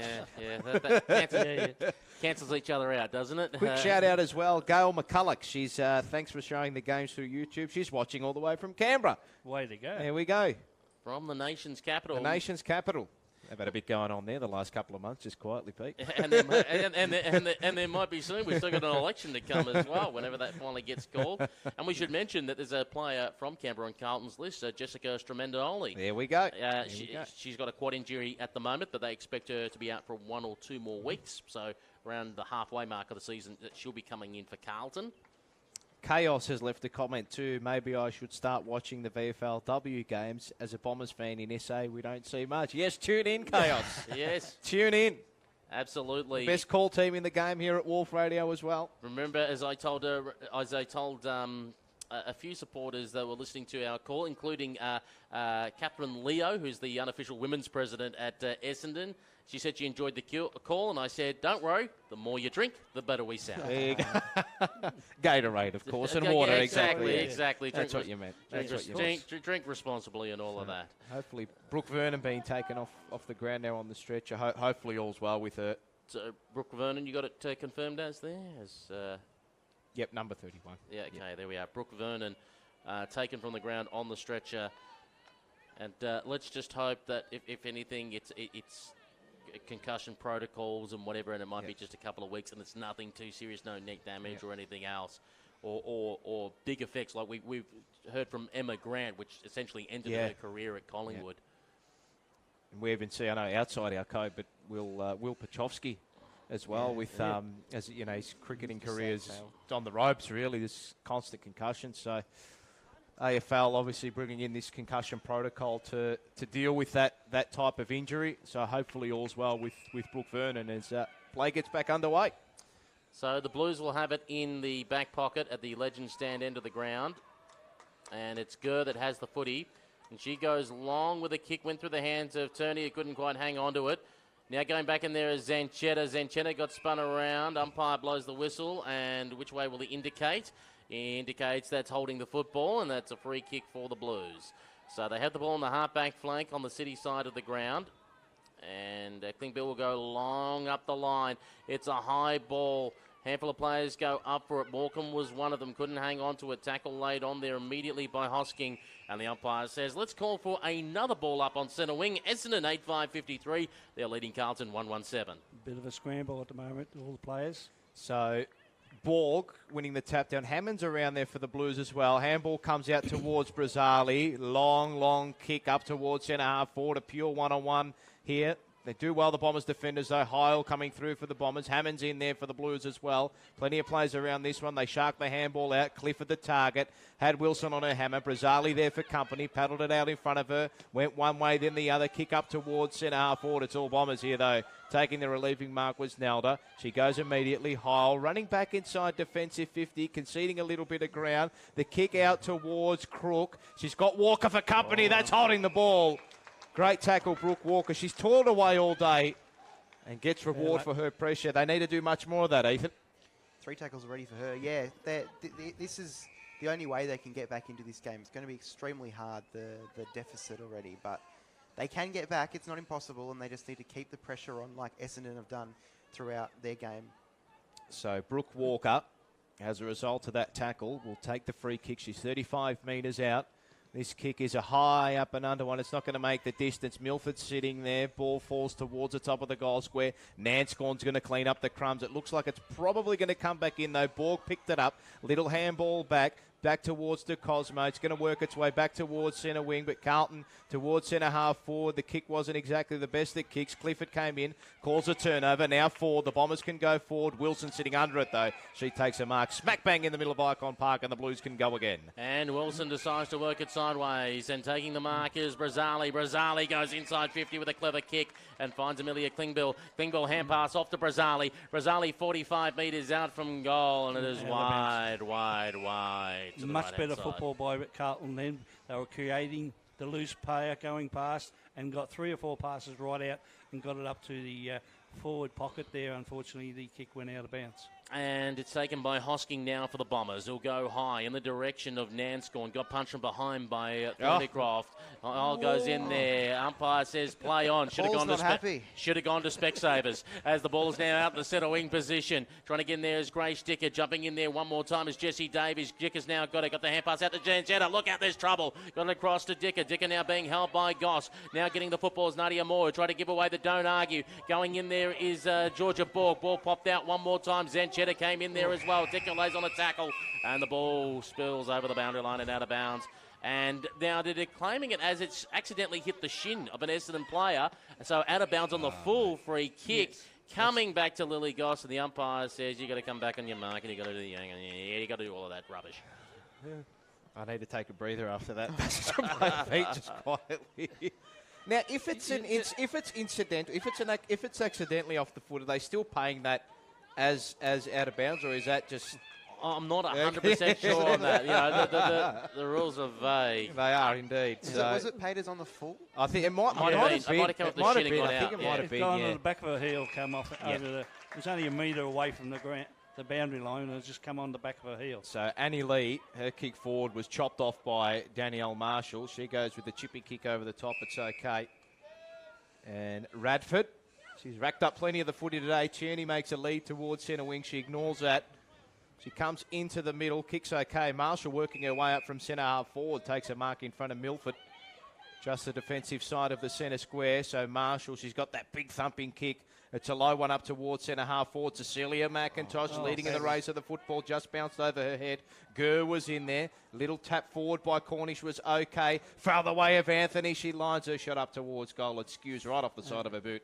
Out of bounds on the full by the looks of it, and the resulting free kick will go the way of the Blues. Let's get some thoughts from Ethan Wright. Well, they didn't score, but that's just amazing counter-attacking footy from Essendon. They just took the ball out of their own defensive, half, defensive third, and ran it up the ground. And if it hadn't bounced, they might have been in on goal. Short pass to Teresa Zempaglion, who has the football in the back pocket, city side of the ground. Legend stand end for those listening on wharfradio.com. And it's going to be sent back from whence it came by the Bombers. The umpire falls A over T. And a mark taken, not paid to Dicker. Got to get the hurry little hand pass off to Tierney. Now they work it sideways to Courtney Ugle. Ugle's got 3 to beat. Went with a hand pass. It was smart to Dicker. And Dicker a little too much hook on the kick. Amazing move. Bad luck, didn't turn out. And great handball. Away out of bounds on the full. And that means a free kick for the Blues. So deep inside defence. Carlton, and it'll be Gurr to take the resulting free kick from the out of bounds on the full. She drives it up towards half back over the head of Tierney. Boundary line might win out here though. They paddle in front of it. Doing well there was Bill. She keeps it in front of her. Nanscorn chasing back the footy for the Bombers. Well done. Did really well. Handball inside was good. Coming out of meet it was Crook. She drives it inside forward. 50. Great. Wilson went back, but the mark taken by Davies. She's got a couple of leaders inside forward 50. One of them's McIntosh. She couldn't take it. Ball fell out of her mitts. One way, then the other went Dicker. She snapped it towards goal. It's going to trickle through. She had the snap about 30 seconds ago, but she gets the goal, Grace Dicker, her first of the day. The Bombers go to 9-5-59. Carlton 1-1-7. And Ethan, that's reward for work there from Dicker. She deserved that goal. She did. She fluffed her lines on the last attempt, but she's toiled away all day in that forward line and finally gets her reward. And the Bombers get their goal that probably puts this game beyond any potential reach, even though it's probably already dead. And some further thoughts from Alan Matthews. Yeah, Nanscorn with that handball. It was in the middle of the pack. She hit it out wide, and Essendon got the break. Missed the mark by McIntosh, but sort of picked up and then a screwed goal and back in front again with the Essendon still attacking down on their forward line. they're always been in front from what I've seen most of the game. Umpire throws the ball up in the middle of the ground, and Georgia Borg wins it down again for the Blue Baggers. Trying to show the hand pass across to Zampallion, but stolen away. I think it's Hugo that's got it. Who gets on the right boot, goes express inside the forward line. Quick hand was on it by Mia Ray Clifford. Federica through. She's already got 5. She lost control of the ball then, and the umpire says, you dropped that one. That is a free kick going the way of Carlton. And in defence with Nicolau. She was actually originally on the Essendon list, now over at Carlton. Nicolau goes up the line looking for Lily Goss. Goss takes the mark on the paint in the defensive half. Now goes long up the ground. Little nudge there. Umpire says it's fine. You can play on as Hoskin goes for a run. Now chips it inside 50, flying through the air. Wilson tried to put the hands up for it. Dick is waiting at ground level. Dickel got rid of one. Dickon didn't get rid of the second one. That should be dropping the ball. He said play on. In goes McIntosh. And she gets dispossessed of the ball by Moore. Moore goes sky high with the ball. McIntosh gets hit hard by her own teammate. Friendly fire as Goss now kicks the football out towards the half-back flank position. Zampallion going there with Ugle. Ugle manages to lay the tackle. Georgia Borg kicked like a true ruck. It went nowhere. Ball on the ground. Walker did the old shepherding work. Here's the hurry kick up towards the centre wing position. Could you hear the crunch? There was a big crunch. Indeed, and that is Danielle Marshall who gets up there. I'm going to need the ice bath. So Danielle Marshall, courageous mark going back with the flight. She's been thrown down back by the Bombers this year, and she's been a stalwart in that defence. Wilson was worked under the football.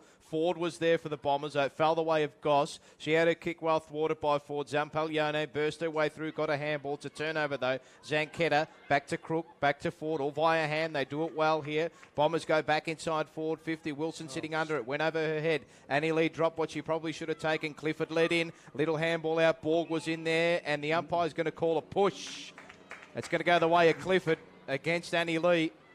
So Clifford, she's too far out to score, 50 metres out. Low darting ball, the lead there, a through! She dropped it on the juggle, took it from 35 metres out. The Blues defenders do well. Little kick up towards half-back. It might be okay. 2-on-1 in favour of the Bombers. They're taking a really strong mark is Ellie Beale. She really needed to take that mark. She goes short. Now Walker and the Blues can go. They got Milford out the back. Walker with the football, holds it up, wants some options. Where's she going to go? Towards the half-forward flank broadcast side of the ground. Hands are up by Milford. Ball got out to back to Eloise Ashley Cooper. Got the kick away before being pulled down. Kicks it in towards the middle of the ground, and taking it is Teresa Zampallion. She has the football. She's looking for some options. She won't move it quick, though. She's just going to wait and try and set it up towards the hot spot. And, a nudge in the back. 50. And 50-metre penalty for being late. That's a third. Copping it there is Nelda. She gets up going, and she will go now towards the centre of the ground and try and set something up for the Bombers from here. They lead 9-5-59 to Carlton 1-1-7. You're on WARFradio.com, also on the VFLW YouTube stream, and whenever you come to the ground and we're here, you can hear us on 89.1 FM delay free. She's just feeling a little sore. The umpire blows the whistle for some time on. Ugel's just chatting to her, making sure that she's okay. Takes her breather, and now we'll have her kick. Nelda goes for the hand pass to make a fool out of me. Now goes to Ugle. Goes inside 50 with the kick. Just went through the hands there. Couldn't hold on to the football. Blues will clean it up, though. They come out towards the centre wing. Too much juice on the kick for the intended target, and that's taken by Morecambe of the Bombers. So Morecambe in front of the interchange gate here at Icon Park. She's assessing her options. Umpire tells her to go.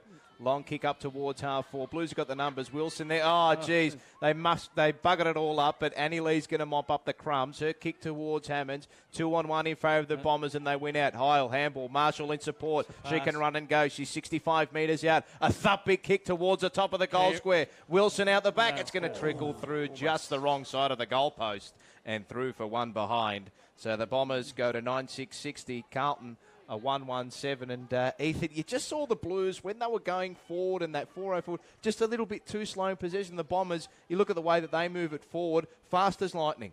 They are, the Bombers. They're just they're such a well-oiled machine, and the Blues are just a little bit clunky at the moment. They don't know what to do. They're not set up right, and they're having to throw so much back into defence.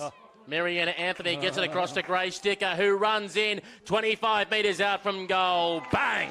And it's not making a difference. Essendon is still scoring, and the Blues are unable to score when they do get their limited time forward. Essendon go out to 10-6-66. Carlton 1-1-7 here on WARFradio.com, 89.1 FM at the ground and on the VFLW YouTube stream. You got Peter Holden, Paul Sebastiani, Ethan Wright, and here is Alan Matthews. The Carlton defenders were 2 or 3 minutes there, very good. Blocking Pugh coming in for that mark, which he got punched away. But every time that Essendon come out there, they've always got one handball because they've got a player going past. I'm saying it's a talking, but they've got it wide, not from the pack. It's out wide, given opportunities, and that's where she got that goal then, because she was also in front by 10, 15 metres. And that's what the whole lot of Essendon's players are doing at the present stage. Alan Matthews on the special comments there. Back here with the restart. Nance gone in there for the Bombers. Hell without it. Umpire said it was okay. Someone's lost a boot. Blues defend well. I think it might be Nance gone. She's lost the boot. I reckon she could still play without it just quietly. Thornycroft for the Blues. Up towards half forward. Kick over the head of her intended target. And the Bombers take a relieving mark at half back. Kick over the head of Zanketta. Lets Brooke Walker in. She's got a bit of time and space. Kicks a wobbly one, though. She was falling as she kicked it. Bombers have got the numbers here, though. Klingbeil's around it for the Blues. Handball to Zanketta. And now Ford. She's got an acre of space to run into. Short. So Ford, little kick over the top to McIntosh. She had to wait for it, though. Annie Lee just committed too much of the football. Cecilia McIntosh, 2 bounces. Runs inside Ford 50. Kick skews off the side of her boot. Target is through. Couldn't take possession of the football. She went back in, was tackled immediately. Good defensive pressure from De Cosmo, and she'll take the resulting free kick at fullback. I think they woke up a little bit with Frew there. They've got 2 Carlton players in the last 2 or 3 minutes there blocking her. And her kick at the moment is very dangerous. Hosking is trying to do the spoiling work as they try to go to Nadia Moore, having to do their shepherding work. Hand pass quickly across to Lawrence. Lawrence under all kinds of pressure when Marshall came at her. Manages to be well weighted with the kick. And I think it's Klingbeil that's got the football out there. Now on the centre-half back position, who comes inboard with the kick, but it's read off best by the Bombers. It'll be sent back from whence it came towards Tierney, who's all by herself at centre-half forward. Now draws 2 Blues players. Got the kick away as she was being sandwiched. Probably should have gone the hand pass instead. The kick now by Honeybun. Just straight back to the Bombers in Marshall. McIntosh. Yeah, now Radford now going to McIntosh. Just getting a hand in there. Honeybun. Honeybun's got to get rid of 2 Bombers and then goes with an absolute worm burner of a kick. Trying to find Vanessa Murphy. She won't get there first, but she does work at best. Murphy still got Mariana Anthony with her. Bombers player gets down behind play as they jump on top of the pill, and the umpire is circling and will blow the whistle and call for a ball up. I will give some good news to Carlton supporters, though. As much as it's 59 points the difference, the biggest win between these 2 teams was when Carlton beat Essendon by 75 points back in 2018. That's bittersweet, Pete. Much more bitter, though, I'll just tell you. So from the restart, ball works its way inside 50 for the Bombers. Good pressure there by Mia Ray Clifford. She lays a tackle and we'll have it tossed up. And the comments are streaming through on the YouTube chat, Pete, at the moment. Yeah, Diane Marshall leaving comments. Tanil as well. Chaos. Lee Wintershoven as well is in there too. So thanks for leaving all those comments. From the ruck contest, though, Thornycroft was in there. She's wrapped up immediately. Radford around her for the Bombers as well. Umpire calls play on. Now he comes back in and crosses himself, and we'll have a ball up. And Diane Marshall has said, you guys are doing a great job with commentating. You should think about doing the rugby union. Those stand guys are woeful, Pete. Maybe a contract coming our way. Umpire says 1 for 2 high, which you wouldn't get in rugby union because they've got no necks. As they pulled out, guess who? It's Renee Tierney. Diane Marshall, she's of course the art of. She'll be very happy. So in goes Renee Tierney. She'll be looking for her 2nd goal of the day. She'll be lining up from almost directly in front. 25 metres out from goal. In she creeps. Does she get the goal? You bet she does. Of course she does. 11-6-72 for the Bombers. Carlton 1-1-7 here at Icon Park on WARFradio.com. If you want to join the team, if you want to volunteer, just click the volunteer link on our website. Let's hear some thoughts from one of our newest volunteers making his debut today, Ethan Wright. Another Bombers goal, another Bombers fluid attack. The Blues just cannot do anything to stop it. And that record score that you said before, the 72-point win or something, that's probably going to Getting get pretty broken close to today. it. I think so. We've got another quarter to go. Update from the AFL and the Collingwood game from Brent Sternberg. He says Britt Benici seriously injured. Looks like a possible knee. Wow. That is huge news out of that game as well. So from the restart here, a free kick will go the way of the Bombers by the looks of it. No, the Blues. Blues will get a free kick. So heaps of knee injuries. That's probably the biggest thing to go. Do we move it out of summer? It is indeed. So Klingbeil from the restart. Milford out the back. Takes the mark.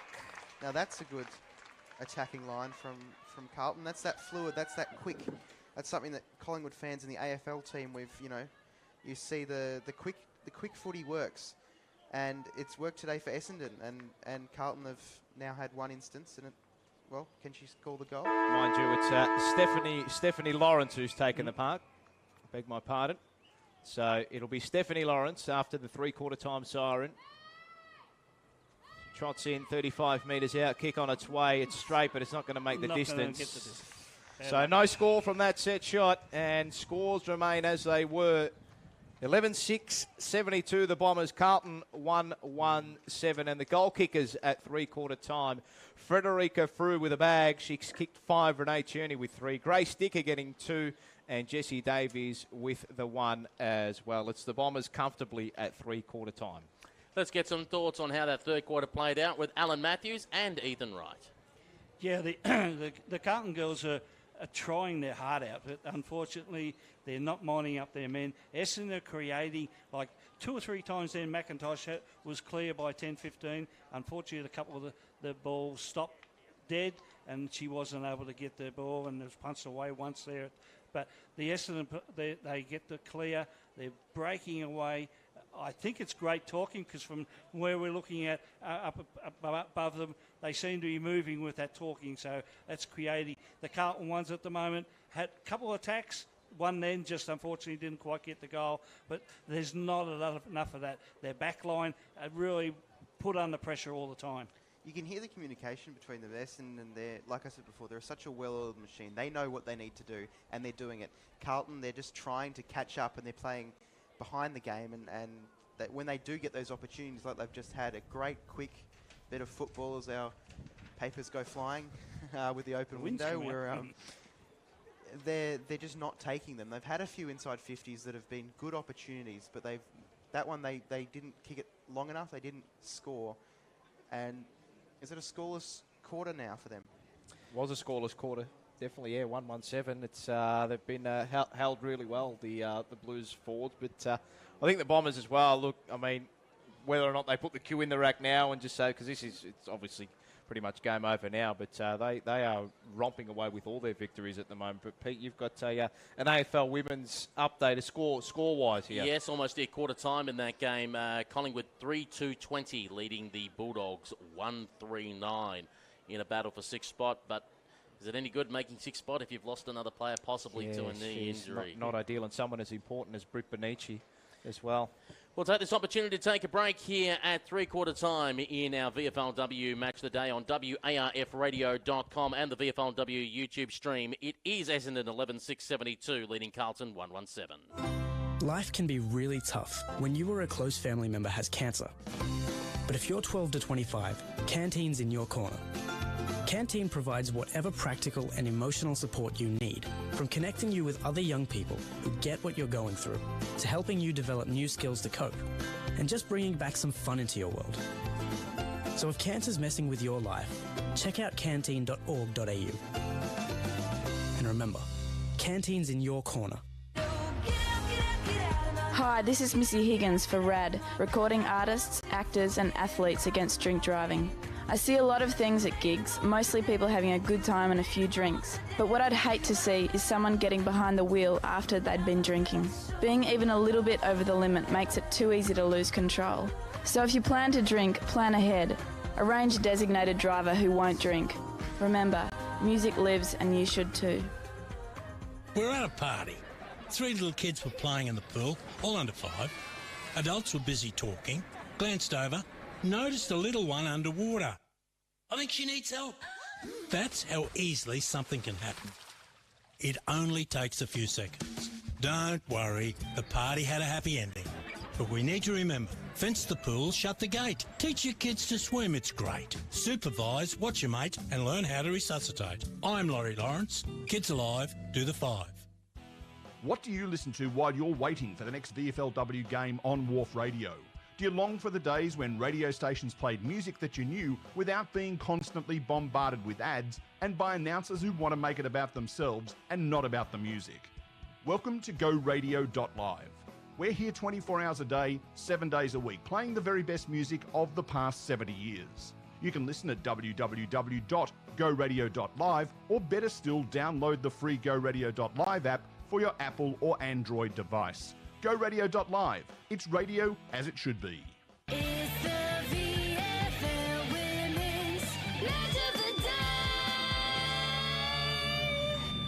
Indeed, it is the VFL Women's Match of the Day. Don't forget our website, warfradio.com, if you want to volunteer or find out all about us. And thank you, by the way, I just want to give a quick shout-out to Neil Butler and Barry Webster, who kindly donated money a week or so ago to allow us to buy new headsets for our commentary team, because they cost around about $220 each.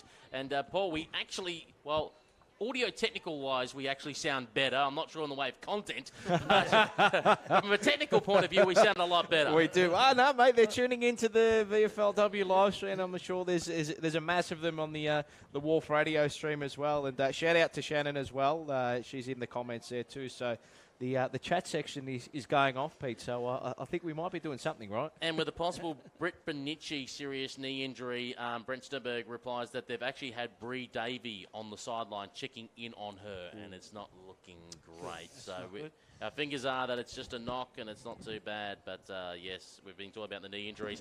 We should say hello on the live chat, by the way, to LB Gods, who's listening in. Shannon Gore as well, who you used to attend the footy with Shannon. Yes. Right up in these old stands here at Icon Park, right in front of the callers' boxes. Shannon and her old man Frank were all mad Carlton people, so we haven't had too much to cheer about today and over the last few years, but hopefully that changes in the next couple of years.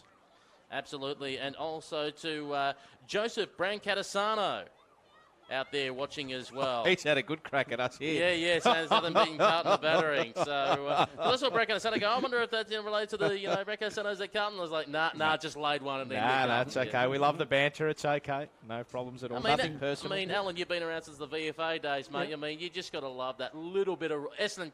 Carlton's got that rivalry, and you're just hoping at AFLW level it does actually cinder into that type of rivalry. Yeah, it certainly does. And I'll just throw one into your point of view of Carlton, which I used to coach athletics or whatever with Anthony Koutafidis.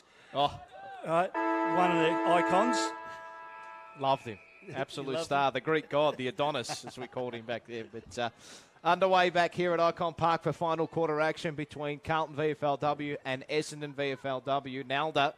Little handball away from the stoppage, fell in the lap of Ford. She's wrapped up immediately, and we'll have another ball up in the centre of Icon Park. It is the Bombers leading it at the moment by a long, long way. 65 points to be exact. Zanketta, one possession of the football. Anthony was around there for the Bombers. Thornycroft in there over the top of her, and we'll have our third ball up in the middle. Restarted again. Borg versus Nelda. Borg wins it down. Sarah Ford got the hand pass. The umpire said, no, that's a throw. You can't do that. And that means a free kick going the way of the Blues, and they'll have the ball right in the middle of the ground. She's looking for some options. Amelia Klingbeil will now just go long and inside 50. Marshall from behind got the punch at the crucial moment against Imogen Milford. Marshall got pushed off the ball by Milford, but Milford went to ground. She's immediately caught by Ashley Cooper. Razali get a hurry kick around the corner, close towards the boundary line. Nelda chases after the football, got it. Tries to go with a hand pass along the boundary line. Morecambe going in there as well. Bumped her opponent in Brooke Walker off the ball, and the ball went over the boundary line and out of bounds. 35 metres around from the right point post for Carlton. They trail 117 to 11-6-72. So it'll be Nalda and Milford to do battle in the ruck by the looks of it. And a swath of players around this contest. Ball, I think it almost hit the header, Nelda there. Ball fell out the back there to Zanketta. She was slung as she was tackled. Umpire is going to call the ball up. She's almost on the edge there of that dangerous sling tackle, but the umpire said it was okay. Zanketta's back up. That was a 720, not a 360. So from the restart, Nalda And Lawrence do battle in the ruck. Lawrence on the tap down, though. Now they got the handball out. Lawrence barging her way through. Kick off the ground's okay. Honeybun in there for the Blues. Really good tackle by Honeybun. That's got to be holding the ball, umpire. No, said it was a handball. Play on. Ball falls away the Bombers. Ford with a clearing kick. Cecilia McIntosh is the target. She got bumped off the footy really well by Gert. Blues go back inside forward 50. In the pack. And a good mark. I think it's Klingbeil who's taken it. It is indeed. And she'll go back, line it up from 35 metres out to try and kick the Blues second. So Klingbeil, she's toiled away all day for the Blues. I'm not sure, but I think the Breeze has come up helping Carlton towards that end now. So Klingbeil, 35 metres out, slide angle, kick on its way. It's a goal. So Carlton gets its second of the day. They're 2-1-13. Consolation goal, really, in the scheme of things. The Bombers, 11-6-72. And Ethan, well, I think Klingbeil deserved that goal. She's been really good in the heart of midfield for the Blues today against, well, a Bomber tsunami, really. She does, and she has been. It's 14 touches for her today, disposals, that is. 11 kicks. She's not handballed too much, but she's been tackling as well. She's always been around the ball.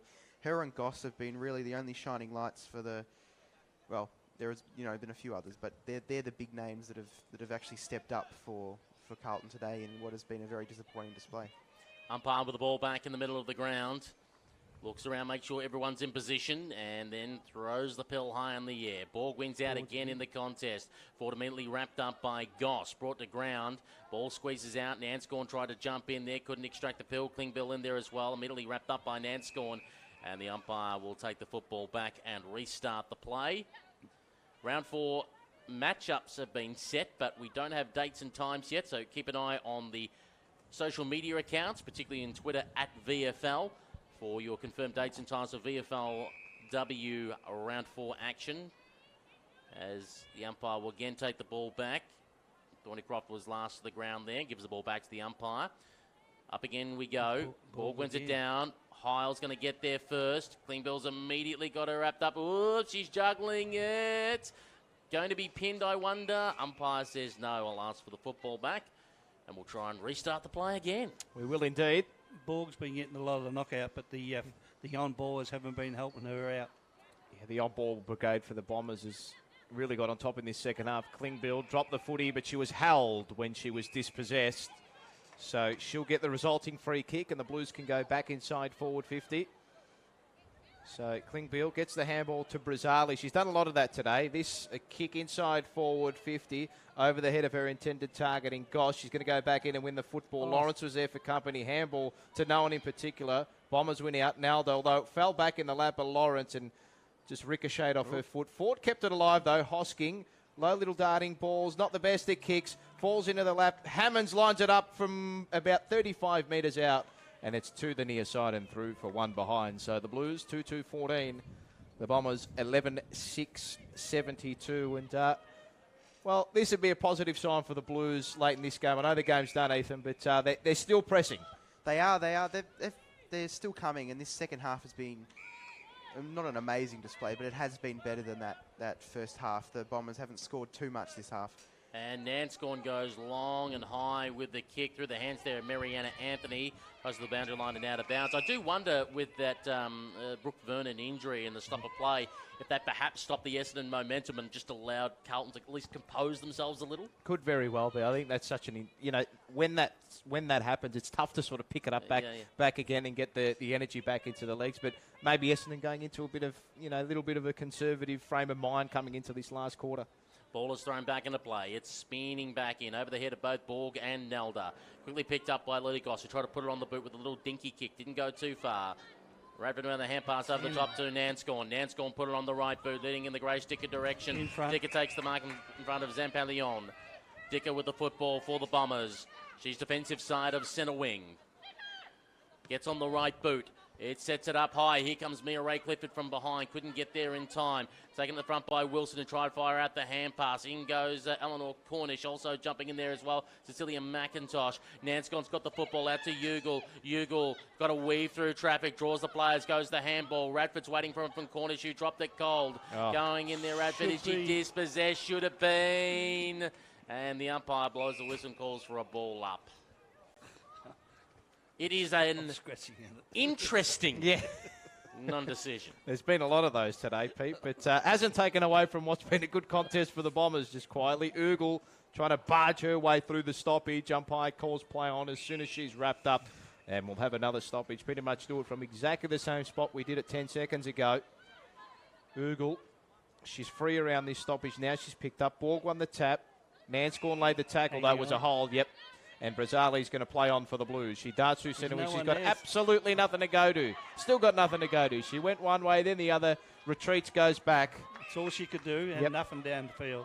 Thornycroft, the kick up towards Borg. She almost tried to juggle the mark. Nanscorn put up the don't argue. Was tackled as soon as she won it. Borg with a kick back. Maybe not the required 15. No, umpire says it was. Kick towards Brazzali's okay. She plays on immediately. Someone hurt. And there is someone hurt. I think it might be Linson who's hurt for the Blues. Ball works its way up towards centre half forward. Being tackled as soon as she won the football was Ali Bill. We'll keep an eye on that injured Carlton player. I didn't see what happened, but she hasn't moved. On her knees there, she hasn't moved. So we're going to get a stoppage of play here. I think it might very well be Charlie Linson. She's in the hands of trainers at the moment. So we're going to get a stoppage of play here. We've travelled just over 8 minutes into this final term. Well, we've got just a quick look at the live chat on YouTube. Hello to Wesley Hole listening in, and Nazia Rose as well. And it looks like just some random overseas person has stumbled into our chat because Alex Acosta goes, are these blowouts pretty common in Aussie rules football? Not that common. Not that common, but if you're following Essendon VFLW team this year, they are that common. As we wait for Linton to come from the ground, gets the tap over the shoulder from Honeybun. She seems okay. Looks like she's okay. Maybe winded. Probably copped a knock by the looks of it. Yeah. I think it was just a coming together with. That's I can't 10. remember the player, It's 10. but Yep. So Charlie Linton definitely off the ball. It was just one of those knocking shoulders together, and hopefully she's all right. We restart again in the middle of the ground. Nanscorn is going to be first the ball. She can just, it's like a piece of soap. It just won't sit for and it goes through her legs. Now she gets the football back. Nanscorn gets on the right boot. Got a player on, and Ugle in the middle of the ground. Ugle's going to go for a run. Ugle goes for a flag kick. Oh, just out of the hands there. Cecilia McIntosh. Zampan Leona just hold her ground. Went, thank you. And then kicked straight up the line looking for Thornycroft. Thornycroft who got away from Marshall. Now kicked it long for Imogen Milford. 2 to beat, but the ball might sit well for her. Just nudged off of it at the crucial moment. Austin trying to get the ball in front of herself. The umpire says, you took slight possession of that Tasman Crook, and then you threw it, and you can't do that. And that is a free kick going the way of Imogen Milford. Let's get some thoughts from Ethan Wright. This is much better footy from Carlton in there.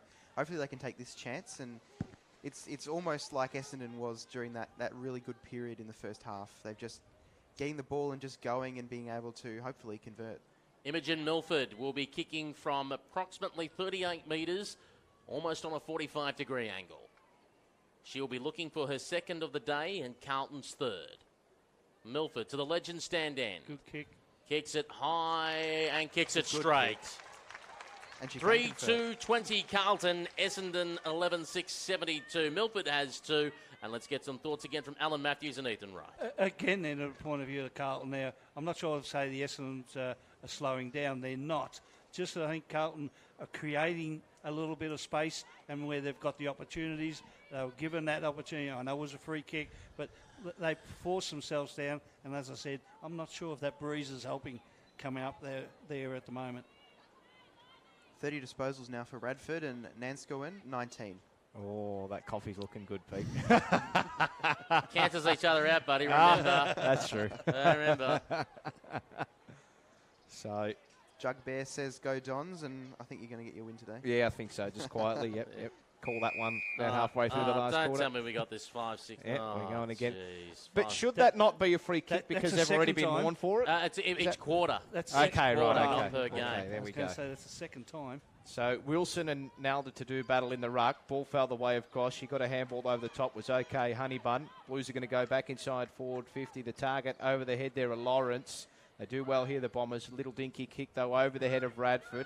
Coming up for possession, 31 if she could get it. She couldn't. Wilson tapped it to Brazzali. They fell the way of Ugle. Went one way. Little handball to Zanchetta. Over the top to Radford. She's going to get possession. 31 before she's run down. Ford. She can go inside forward 50. Frederica Fru's the target. Dicker's there as well for the Bombers. Fru gets out the back. Can she kick it off the ground? No, it's across the face. Fair luck. She'd almost hit Carlton for 6 then, but it's gone through for 1 behind. So the Bombers go to 11-7-73, Carlton 3-2-20, and here's Peter Holden. Here on WARFradio.com, your home of women's footy. Along with Brent Sternberg on the B10, we brought you 4 games this weekend. And it feels like it as they go along towards the halfback flank position. Immediately wrapped up there is Lily Goss. Hand pass out was a hot potato now to De Cosmo. Now the Blues will kick it towards the centre square. Trying to put the hand up for it is Radford. The umpire says no, it was taken clean by Hammonds. Hammonds is going to go towards the centre halfback position. Finds Brazzali. Brazzali originally recruited out of Diamond Creek. Now goes long with the kick. Good side finds Brooke Walker. Brooke Walker, Texas Ranger, goes inside 50. Brilliantly spots up Imogen Milford, who beats out Crook. And now we'll be having a shot on goal, or considering it at least, from about 45 metres out in the 45-degree angle. Yes, she is. Carlton playing a lot more freely than they have been the last 3 quarters. Kelly Soane's giving the umpiring a bit of a bake on the live chat as well. As we wait for Imogen Milford to have her attempt at kicking a 3rd goal today and Carlton's 4th as we go to the Lygon Street end. Love me a bit of a feed for Lygon Street, Pete. Pizza's on you, buddy. As it comes in, Imogen Milford kicks it high in the air. As it got there, Nelda was on the line. The goal umpire says it got there. Just got there. That's their 3rd. Imogen Milford has 3 goals, and Carlton goes to 4-2-26. Essendon 11-7-73. You're in our VFLW match of the day, and let's get some thoughts on Ethan Wright. Well, where was this Carlton the rest of the game? They've just come out, whether it might be that Essendon are kind of, just said, oh, we'll just carry this one through. We've got the, we've got the win. But this Carlton is just playing amazingly. Just happening. Yeah, exactly. It's all just clicking for them now, but it is too little, way, way, way too late. So we'll be back underway here in the middle. Hopefully the umpire has got everyone in position this time. It looks like we are. So it'll be Borg and Nalda to do battle in the ruck. It's been a good battle. Borg's been really good for the Blues today. Klingbeil has been as well. Her kick around the body's not great. Chopped off. Bombers. Winger there in Anthony. Yeah. She's been really good for the Bombers as well this year as Anthony. Really keeping her with and providing plenty of run and carry. Ford out wide. She's got Heil. Taps it out in front of her. Honeybun in pursuit. Almost ended up back with the footy did Heil. She's got her teammate in there for a bit of assistance. So the kick around the body's not the greatest. Look. It was Morecambe who calls a turnover kick. And that kick, geez, by Klingbeil, not the best either. Thornycroft, she's got Annie Lee for support. Picked it up. Tierney's in hot pursuit. Kick forward by Annie Lee. Imogen Milford coming out to meet the football. She's got to beat a 2-on-1. Bounce in front of her. Anthony wins possession of the ball. Bombers can go back up towards half forward. Dicker's there. Zampaglione wrapped her up. Really good tackle. Dicker got the handball out though. Nance gone with a kick inside forward 50. Tierney's there. Bounced one way then the other. Tierney went back in. Davies was there. So was Cecilia McIntosh. Went round her opponent. Snap up towards the top of the goal square. Through. Can she get her 6? She snaps around the body and kicks her 6. Goal of the day.